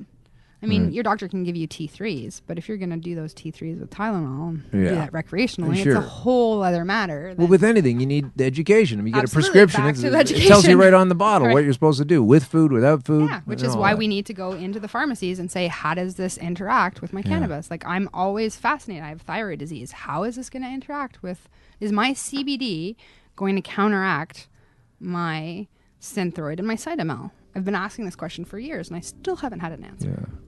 It's uncomfortable because a lot of the pieces, God complexes don't know, and they don't like to say I don't know. This is where we need to call them out, though, because what they do, and this is the medical people and the governmental distribution mindset people, they say they compare it to tobacco. Yep. And they say, oh, well, like tobacco is, but then you can't just walk down the street and smoke a joint because it's not like a cigarette. And then it's not like tobacco like that, just the other stuff we want. And then they go, well, that's actually like a booze. We have to sell it like booze. And then you go, oh, so great, I can sit out on a patio then and have it. Well, no, it's not like booze like that. No. And they keep changing. Yeah, it's like you can't. At one point, I was writing a piece of for an article, and it's like, you can't smoke it in a boat, you can't smoke it in a moat, you can't smoke it in a car. It's like back to Dr. Seuss, Back to Dr. Seuss. And again, to this compliance component, how is this going to go down, especially as we start toting, we are the first G7 country to legalize cannabis, and we're going to be utilizing that and leveraging it for tourism. How are we going to take care of the problem when they all come and want to smoke up? As a it's not going to be like Amsterdam, right? Here's a question that may fall flat, but as a long timer, what do you? This thing has been available for such a long time, and they've been able to look into this, what it is similar to, what it isn't similar to. Why do you think they're so unprepared right now? Given it's not like they didn't get the heads up for decades and decades. And of course, Harper's conservatives were never going to bring it on. But why do you think that these guys... I think it's very similar to the prohibition with alcohol. I think it's how are we going to regulate this so that we can make the most money possible. I think to eradicate the black market and the gray market, it's an arduous task. And unfortunately, in my wisdom, from my experience, I feel that in the next year, the black market's going to proliferate more. Why? Because it's still, there are rules enough to create the shadows that the black market is, right? Yeah, and I feel that because Canada's and certain provinces like Vancouver, like BC and Vancouver, there have been so many products that have been readily available through the dispensary model that people are not going to tolerate not having their medicine for the next 8 or 9 months. I mean, honestly, if you're here now and you say October 17th is the date, and yet amazing dispensaries such as MMJ are not going to be open until April is the date that Ontario is saying now, right? All right. What are you going to do in the meantime? Well, if I'm Clint, I guess I'll travel the world. But everybody else. Do you see what I'm saying? Like the black market is going to proliferate. Yeah, no, it's designed demand, to proliferate. Right? This is what I agree, and I think that I think that when we, not really we, you and I, but when we folks who set those policies create those policies, you already know that's going to happen. And you're telling the people you don't want a black market, but you're creating a black market. But the difference now is that, you know, there were so many products such as topicals that there hasn't been that line in the sand until now with the Cannabis Act and it being kind of triggered on the 17th. Yeah. So now there is that definitive line, whereas for the longest time, especially where I'm from and where I've been living, we're kind of like Gotham, people have been doing their own thing in their own way. I don't know, the shift is going to be hard, and it's not, I think the way consumers are, and when it's their medicine, like we have supply issues every now and then, you know, you can't get something and people are like, they're going a little nuts. Like there's times when my phone doesn't stop buzzing because people are desperate for their medication, and it's not pretty when they run out. Yeah. So, I mean, I'm telling everybody now, like there'll be this line in the sand with our products at Cannalife Botanicals. Well, they're not going to be available after the 17th, so I think you should be stocking up. Wow, that is super uncomfortable to hear. But I can imagine that you're right on the money with that. Okay, well, let's talk about a couple more things. We do have between the two of us. Yeah. We do have an appearance this weekend at, right? Hang on. It's at the Hemp and Cannabis Expo. So you're speaking there, is that right? I'm not. You're not speaking there? I'm not. What the hell am I getting this information from? I'm speaking at the one. Cannabis in Vancouver. In Vancouver, I'm speaking at Salome's one, but unfortunately, I'm flying home this weekend. There were lots of things happening here. There was the Grow Up conference that was happening. And the Karma Cup was going on. Yeah, that was fun. I had some really good friends from Butterfly Infusions who had their amazing chocolates being considered. Now, you're not promoting the use of cannabis, are you, on this show? They have amazing chocolates. We're promoting the use of chocolate. Okay? And sometimes the chocolate has cannabis in it, right? They're nut chocolates. And they're nuts. There's nuts, they're vegan chocolate, so there's no milk. We care about the kids. The kids love chocolate. You got all kinds chocolates, of it. I have a special lockbox for these chocolates. You do. Have you heard about this? I didn't think I was going to ask anybody about this on this show, but have you heard about they're saying that 2040, 2050, there will be no chocolate. Heard about that? Wow, you've just made me very sad. It's terrible news. One of the things that I really I know. We got Trump, we got Doug Ford, but I'm going, what about the chocolate? What about the chocolate? Yeah, that's a frightening. And the bees. Something to do with environmental factors and cutting down trees that provide microfauna and flora, then eventually the cacao tree is going to not be able to proliferate, just like a lot of other plants have gone extinct. It's not unreasonable to think about it. We're using the cacao, the chaga mushrooms with the CBD right now in a tincture. A little bit of cinnamon. Now let's get to a warm hug before we let rainy you go, day. because I was wrong about this thing. I thought you were at that. You're in the one in Vancouver. That's okay. It's not your fault. I'll be on the one in Vancouver, which is at UBC. Okay. At the Nest. At the Nest. Mm-hmm. And is that a venue? Yeah, at UBC, their Nest is their student union building. Right, the Nest. Yeah, I used to do comedy there. That's right. I went back there the other day, and I didn't recognize it. It's changed so much since I went to school there. Oh, yeah? It's like a whole other world out there. And what years were you there? I went to school there from 93 until 98, and then I went back to the Robson campus. Did you ever go to the 2000. comedy lunch thing with the pizza? Yeah, maybe I performed for you. Who knows? Awesome. I used to do a lot of comedy. Is that right? Yeah, that's how I know Danny. Oh, okay. We used to do Danny a the lot. Producer. Yeah, Danny the producer. We were in amazing stand-up comedy, like a sketch troupe. Oh, great. And I do stand-up comedy. Oh, do you really? I'm a clown. I am. Literally? I'm a clown for the big kids. Okay. Where do you perform? Comedy? Anywhere will have me, really. Okay. I'm not a picky clown. I get around. That's great. Well, but yeah, no, I'm in the talent bank with Cirque du Soleil. Oh, wow. Yeah. Yeah. You're in the talent bank with Cirque. What do you do? Like ride I a do bicycle a reverse upside burlesque down with a strap on. It's like, I don't need a man, but how do you put this on sexy? You know, now we've really wasted the video potential of today's broadcast. Oh well. I didn't know all this. Next time you invite Bliss the clown, Danny will tell you better. Next time. I mean, I didn't know all that stuff was going to happen. You pain in the ass. Watermelon and I used to get in some trouble once upon a time. We used to turn my dunce cap into a bong. Then she'd get kicked out. She's like, why aren't you kicked out? I'm like, I don't know. I'm like Mickey Mouse at the Magic Kingdom. People don't even realize I'm a human behind all this makeup.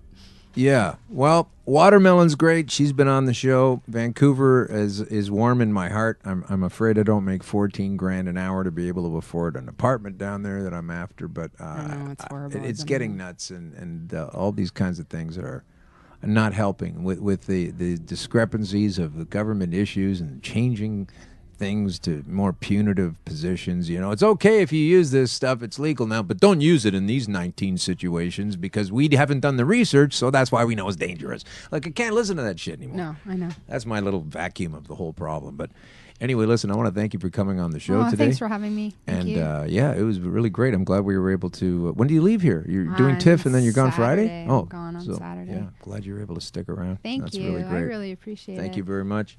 That's Siobhan McCarthy, folks. And one more time, I'm going to run through some of these companies. I got to say, Cannalife. That's a great one.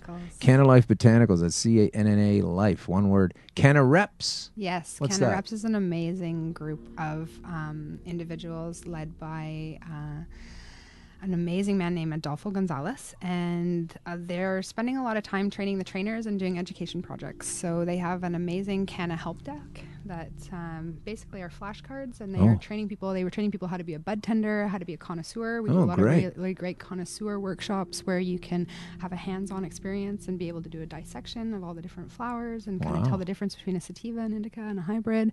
And sometimes there's a tasting afterwards. So they're looking to be educating the general public more as one would a sommelier, like more of a canna connoisseur. And Vancouver-based as well? Vancouver, but they're traveling all over. They've been doing workshops in Winnipeg, in Toronto, all across the country. So. A couple more countries. This is, I'm not. I'm giving these short shrift. We're talking for a minute about each one of these, but they're all listed here, and they're all fascinating, and they're different, and you're knowledgeable on all of them. So tell me about Creating Brighter Days. Creating Brighter Days is an amazing company that's run by my friends Corey and Amber, and they work with amazing treats for pets that are CBD based. CBD pets. Right. Why is that okay?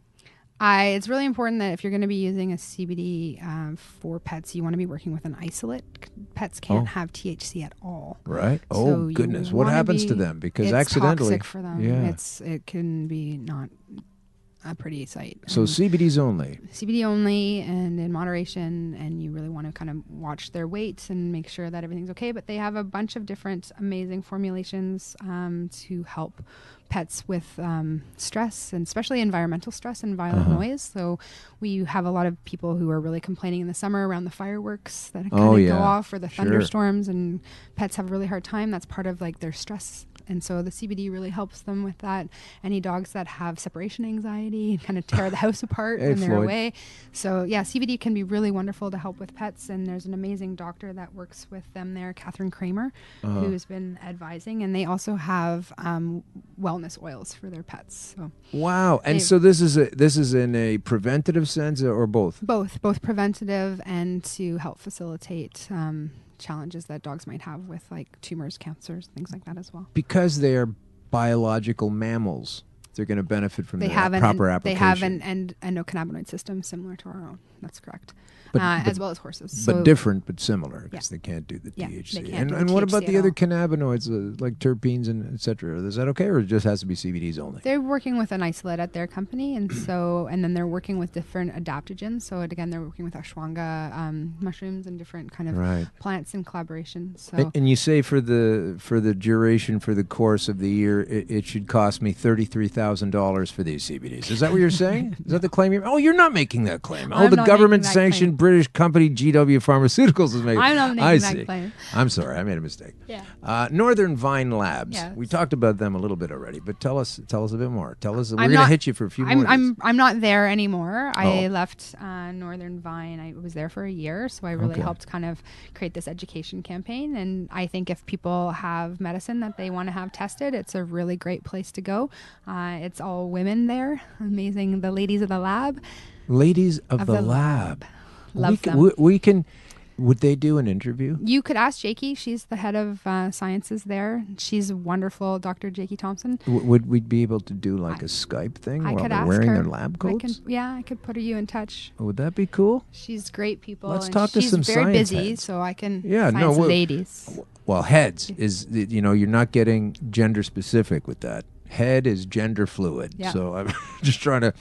especially depending on which one you're talking about. So many times what are you guys doing over there? Well, we're ladies. We're ladies. We're being ladies in the lab. But I'd like to see what some ladies in the lab do. Yeah. I mean, and what they come up with and to go through the process, and maybe they could put their iPhone on some things and show some stuff. Phenomenal. Even just the explanation of the conversion of like how THC converts. Mm-hmm. Yeah, they're really, really great people. So anytime I have an opportunity to recommend them or work with them, I'm happy to do so. And I want to talk about Elementa. It sounds very educational. Elemental is really wonderful. I think just because it brings the ability for women to come together and have a really wonderful dialogue without any judgment. And very much, I was there as a guest speaker, and everybody's like, "What are you talking about?" I'm like, "Well, I'm there to facilitate a conversation about women's health and cannabis and how cannabis can be an amazing tool to facilitate women's health."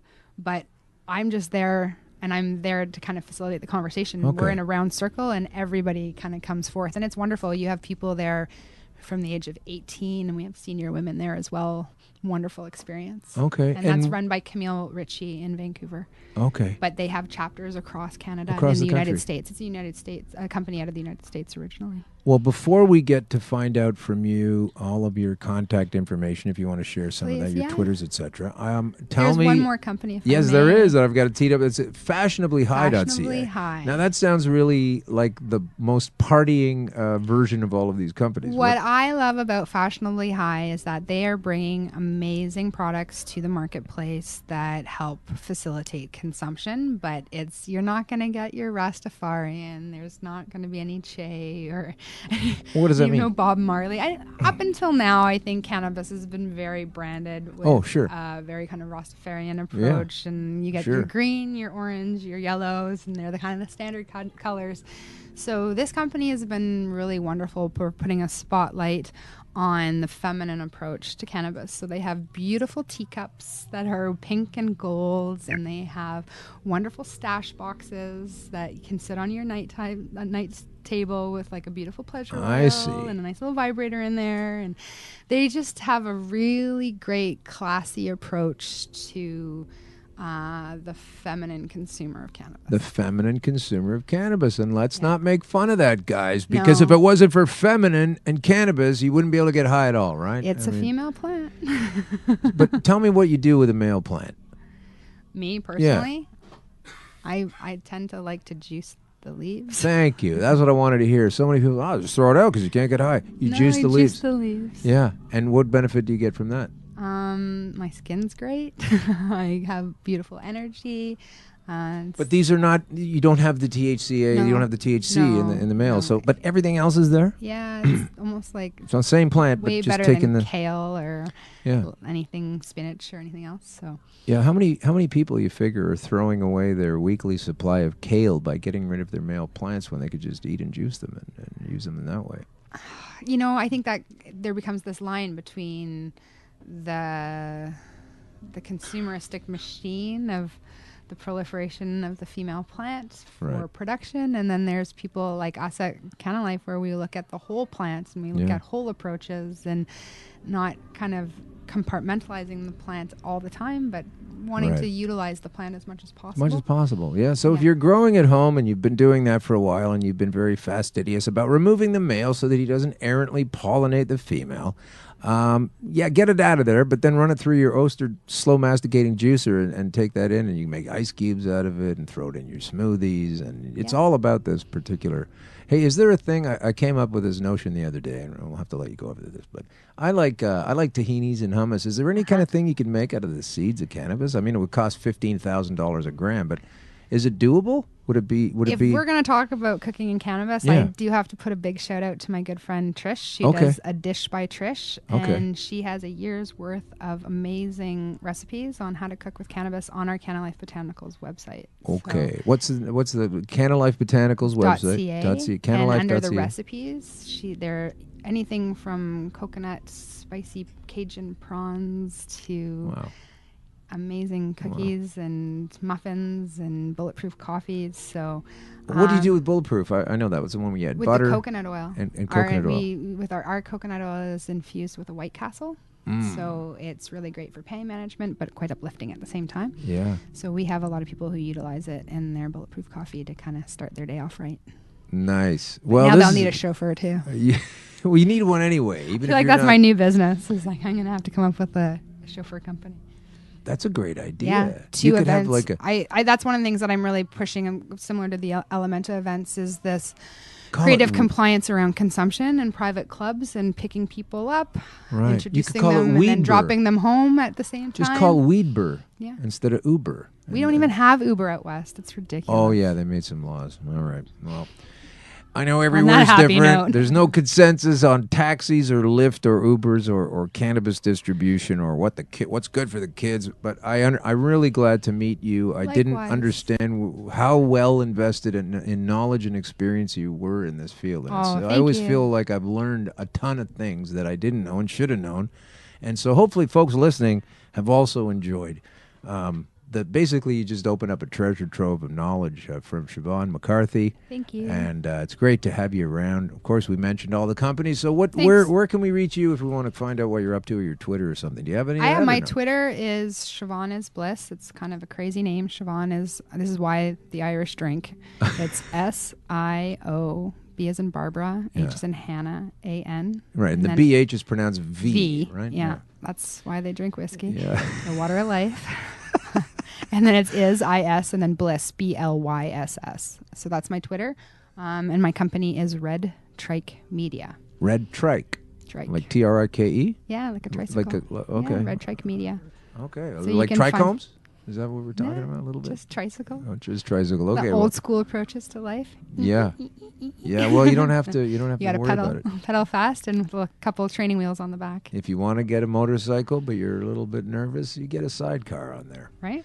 All right. Well, listen. This has been great. We will be back next week with I don't know who. We're not sure. Kim knows. She doesn't tell me when we're live because it drags out the drama more for the listeners.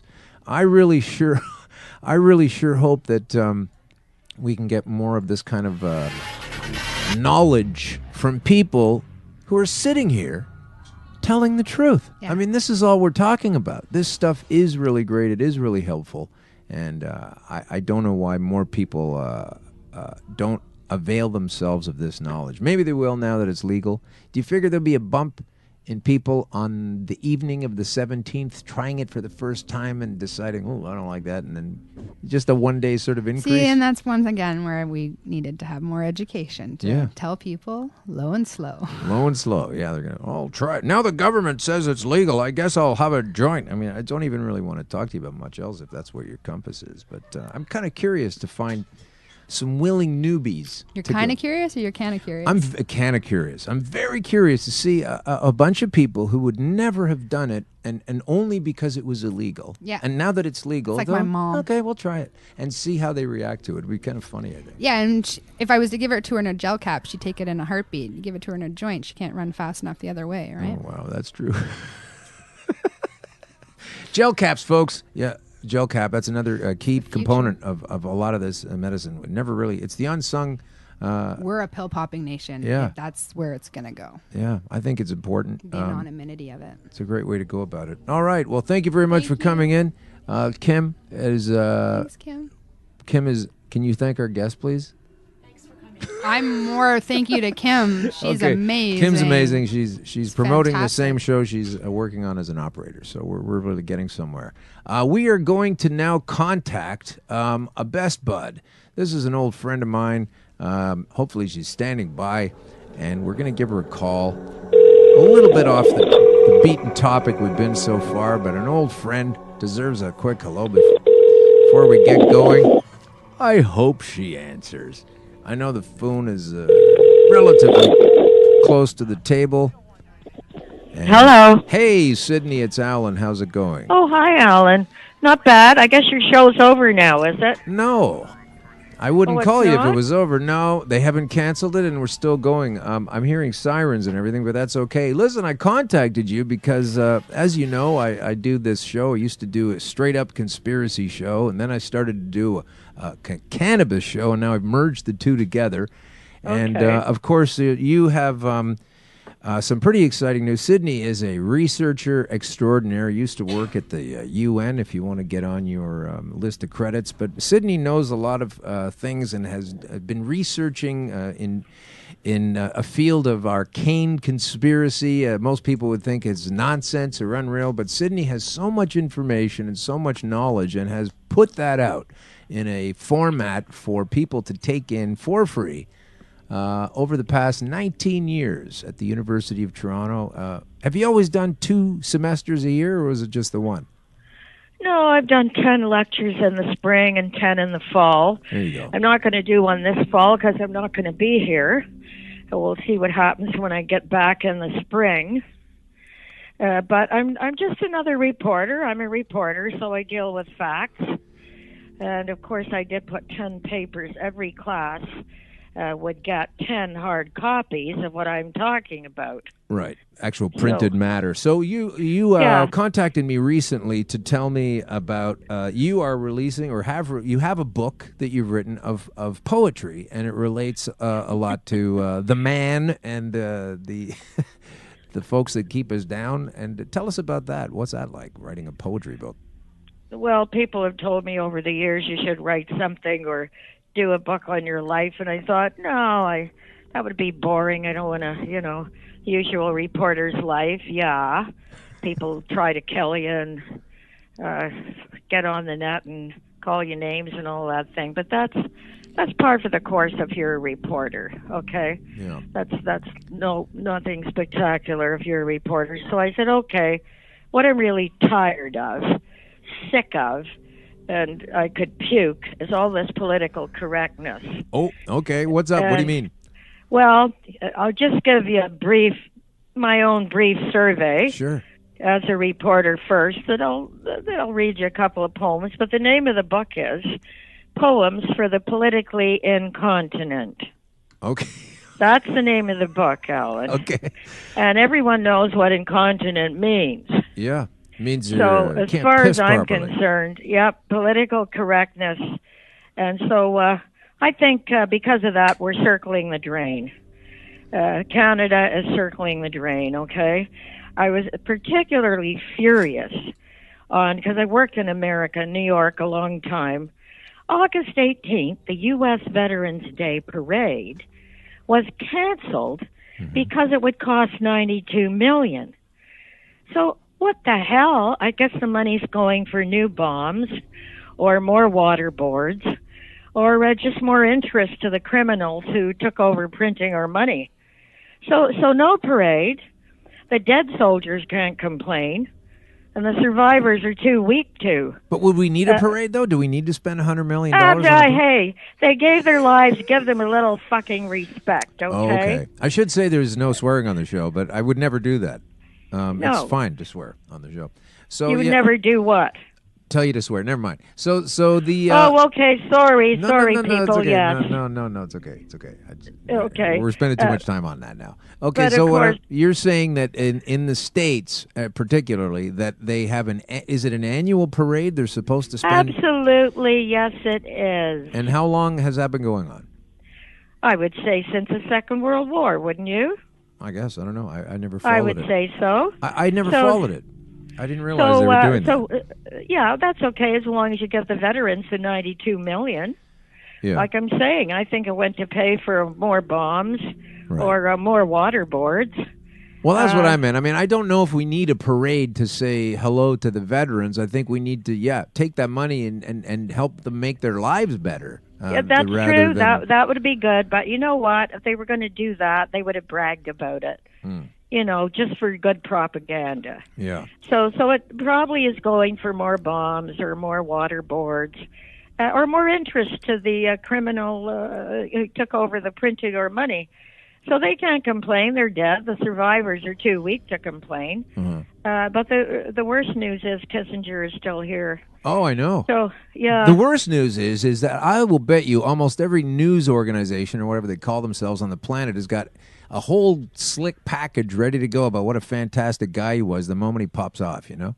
Like when they kept showing Bob Hope video before he died about 6 times, you know, that kind of thing. Kissinger? I think they will be so thrilled with him. My publisher's wife said her favorite poem in this book, since we're talking about Kissinger, is about him. Mm-hmm. She said, my favorite is the one you've done about Kissinger. And so maybe it's a very short poem. Okay. Maybe I'll just read it to you so you understand. Sure. And the title is The Slick and the Dead. Okay. And it goes like this. Kissinger said, this is a fact, soldiers are stupid animals to be used for foreign policy. Honest labor was taken away from the young men, only war was left. So they killed and were killed, hoping they could see their babies play before they died or came back in parts. Kissinger looks the same as he did so long ago when he proclaimed the fate of the young men and lived past their deaths. In spite of all the searching, no one has found the box of earth where he cozily sleeps. He is a vampire. I don't know how he can still be here, honestly. I mean, just a hint, but my publisher's wife said that's her favorite. And of course, in the States, talking of political correctness, all these historical statues have been toppled as far back as the Indian Wars. Their virtues were forgotten, their sins are headlined, and history is denied. So you know what happens when you deny your history. You're doomed to repeat it. Yeah.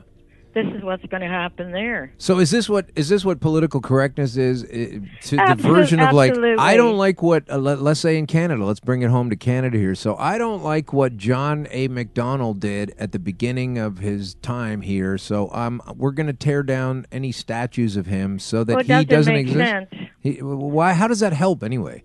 It doesn't help, and it really is stupid because we have lost track then of how we actually improved. Yeah. That's part of our history. How did we climb out of that? How did we evolve? But if you destroy every reminder, then you are denying your history. Mm-hmm. And since we've climbed out of that, what the hell is wrong with keeping the statues?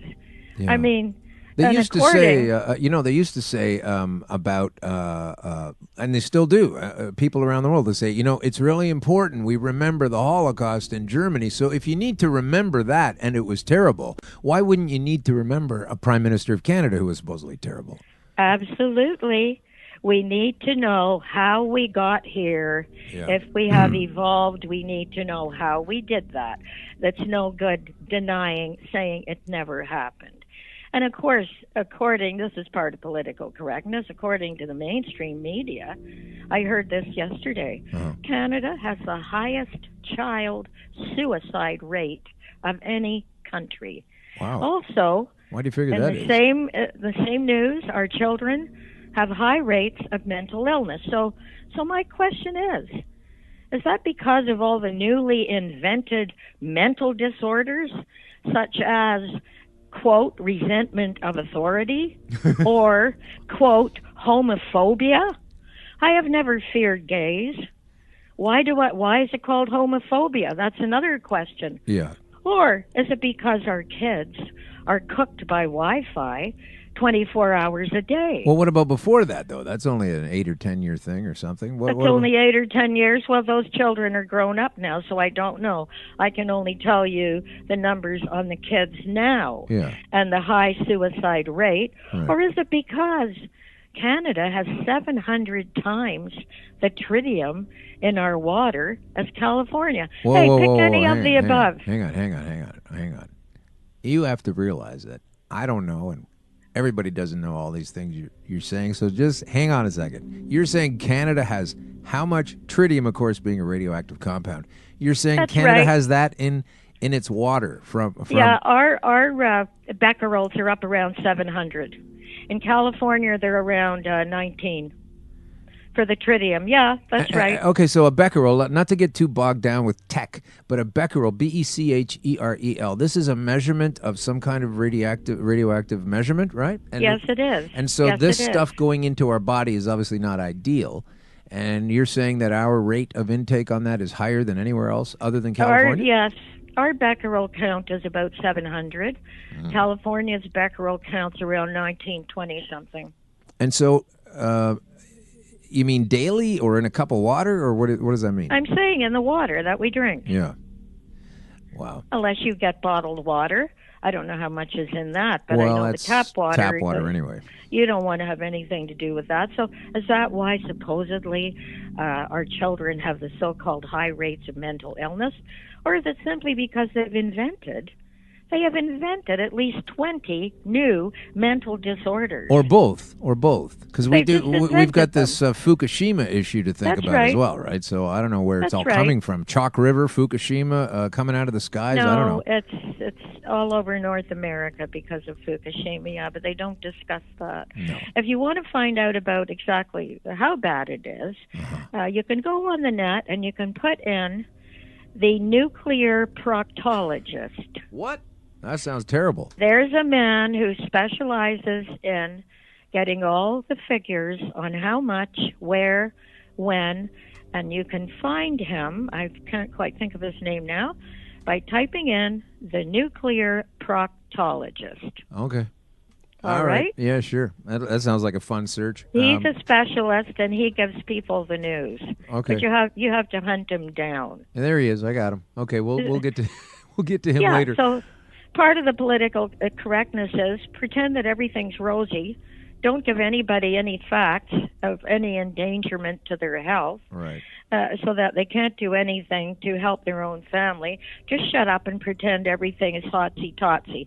That's political correctness. That's part of it. Yeah. But you see, their answers are just as politically correct. The answer here is to let the child victims know as soon as kindergarten that they have sexual choices that will cover any and all assaults on their hormones. They've got the new pronouns. They want to have the sex ed in the schools so that a 5-year-old, though he hasn't got the slightest interest, a 5-year-old will know all the sexual choices he's got. And it will cover any and all assaults on their hormones because, this is another fact, the female womb now contains over 300 chemicals. Wow. 300, and the poor little fetus, this has been for the last 10 or 20 years, by the way, the poor little fetus bathes in that for 9 months. And they come out, nobody knows what sex they are, what's going to happen in their new life, and it's all because they have corporate chemicals in all the women's wombs and all the men's testicles. And of course, there's a wonderful documentary on the net that everybody should see called The Disappearing Male. The Disappearing Male.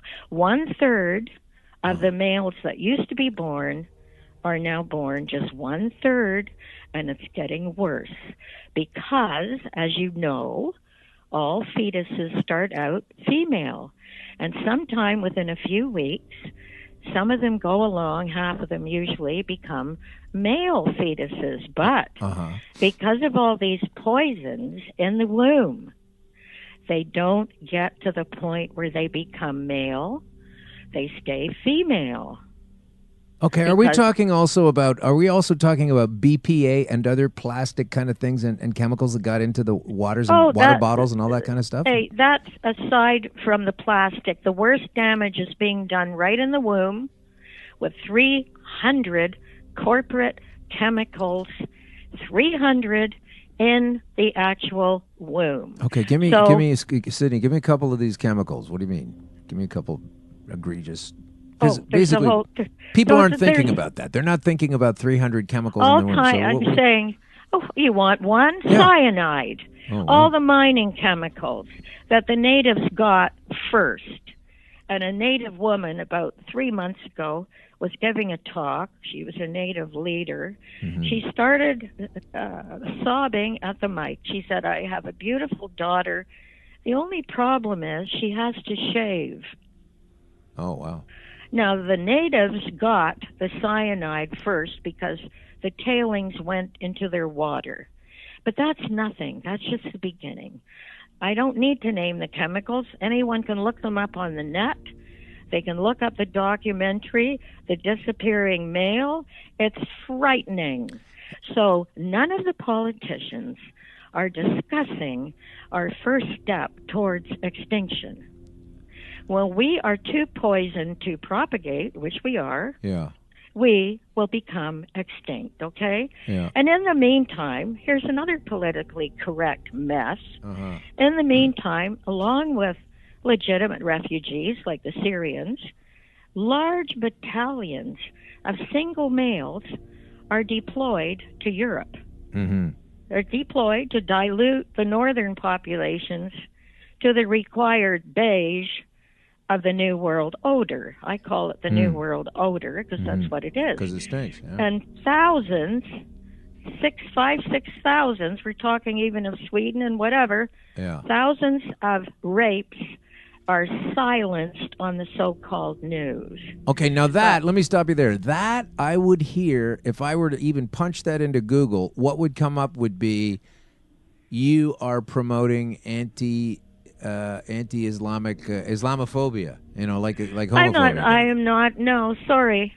I'm not saying where they're from. They could be from Libya. They could be from Syria. They could be from many countries. Mm-hmm. I don't care what they tell me I'm promoting. No. I know you don't. I'm just saying. I'm promoting a fact. And the facts are that the year before last, 5,000 rapes in Sweden. Yeah. Last year, 6,000. So I don't care where they come from. The point is, they are healthy males between 18 and, say, 30. Right. They have no families with them. They have no children with them. Yeah. And they are flooding all over Europe, the Scandinavian countries. And sorry, this is what is happening. Okay. So all these rapes have been silenced, proving that consent by those governments has been given. Now, this is another part of political correctness. Okay? Okay, what? So about this whole thing about hate. Mm-hmm. I hate hypocrisy, and I should hate it. Yeah. It depends on what you hate. This whole political correctness scam, all right? Some people call it cultural Marxism. Yeah. Yes, that's another word for it. But what would you say to the person? Or bees. Humans are individuals. But what would you say, like, without getting angry at a person who is already brainwashed and you're trying to bring some kind of clarity to their predicament? No, I'm not angry at them. I have sympathy for them. Okay, so what I would say is, at that point, what would you say to someone like an angry university student who is just trying to make sure that you don't upset that person by referring to them as a he if it's really a she or wants to be a she or says or changes or whatever. I actually haven't called them any names at all. No. But you're talking about political correctness as a thing sweeping across, and part of the thing about political correctness is that a lot of people that want to be referred to by a particular pronoun, and said that there's Jordan Peterson got in trouble because he said, I'm not going to do that if the law says I have to, but I will do it if you come up to me and say, hey, I'm this, and I'll refer to you as that. He didn't want the law to say.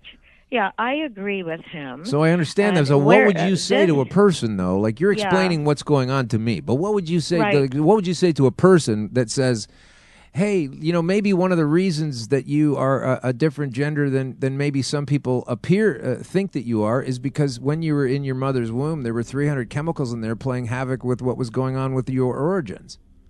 Right. So, I mean, that would really upset one of these people, I'm sure, to find that out. Let me put it this way. I can't say that because that is true. And I will say, and I have gay people in my family.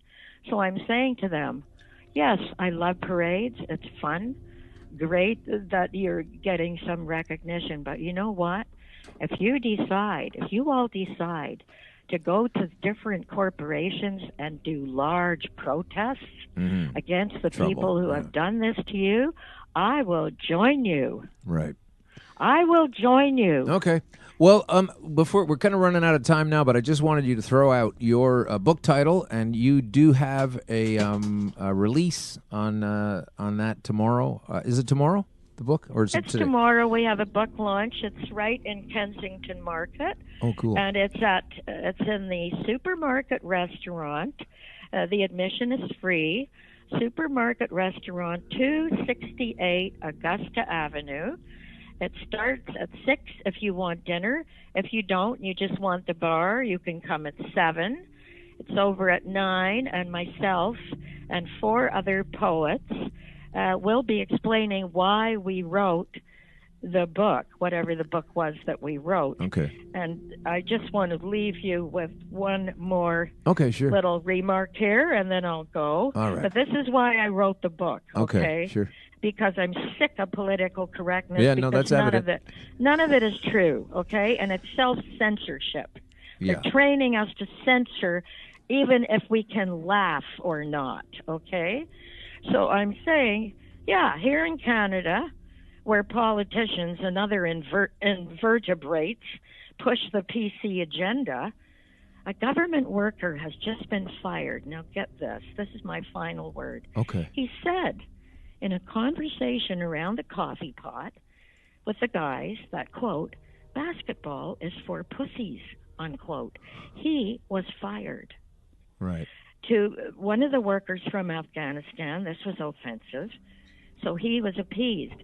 But as a hockey mom, I can tell you that the word pussies replaced the word sissies decades ago and is used in family films, nothing to do with sex. Yeah. It's used in family films as recently as the classic Gran Torino with Clint Eastwood. Sure. Yeah. So as far as correcting my culture is concerned, I can only repeat Clint's immortal words, get off my lawn. I'm glad you did the impression. Sydney White, thank you so much. Good luck tomorrow with the book. Tell folks the title of it again one more time. Poems for the Politically Incontinent. There you go. So if you're pissing yourself because you don't know about the politics and what's going on, Sydney has been researching and aware of this stuff for a long time. And I got to say, the poem you did read was one of the least rhyming poems of the ones I have read in the book. But you do have a lot of beautiful alliteration there, and they're really a lot of great points that are well made. So thank you for that. I'm not going to apologize if it rhymes. No. I don't want you to apologize. I'm saying, it's great. Hey, listen, thanks for coming on the show, Sydney. Have a great time tomorrow night. I really appreciate you coming on here. That was wonderful. All right, thank you. Glad to do it. All right, take care. That is maybe one of the longest shows we have on the books. And we're going to get going now. We're going to come back next week, and I will get into a couple more things. We went long, so I won't spend any time on the top cancer researcher who failed to disclose corporate financial ties in major research journals. Because because I can talk about it next week.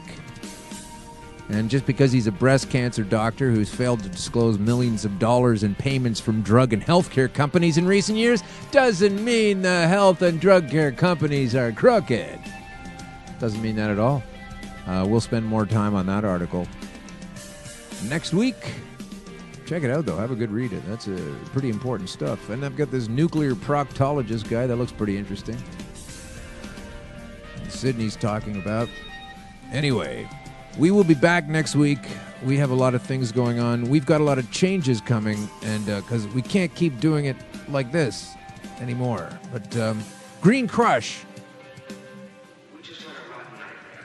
That's all it was. It can help you get rid of your problems if you do the right research.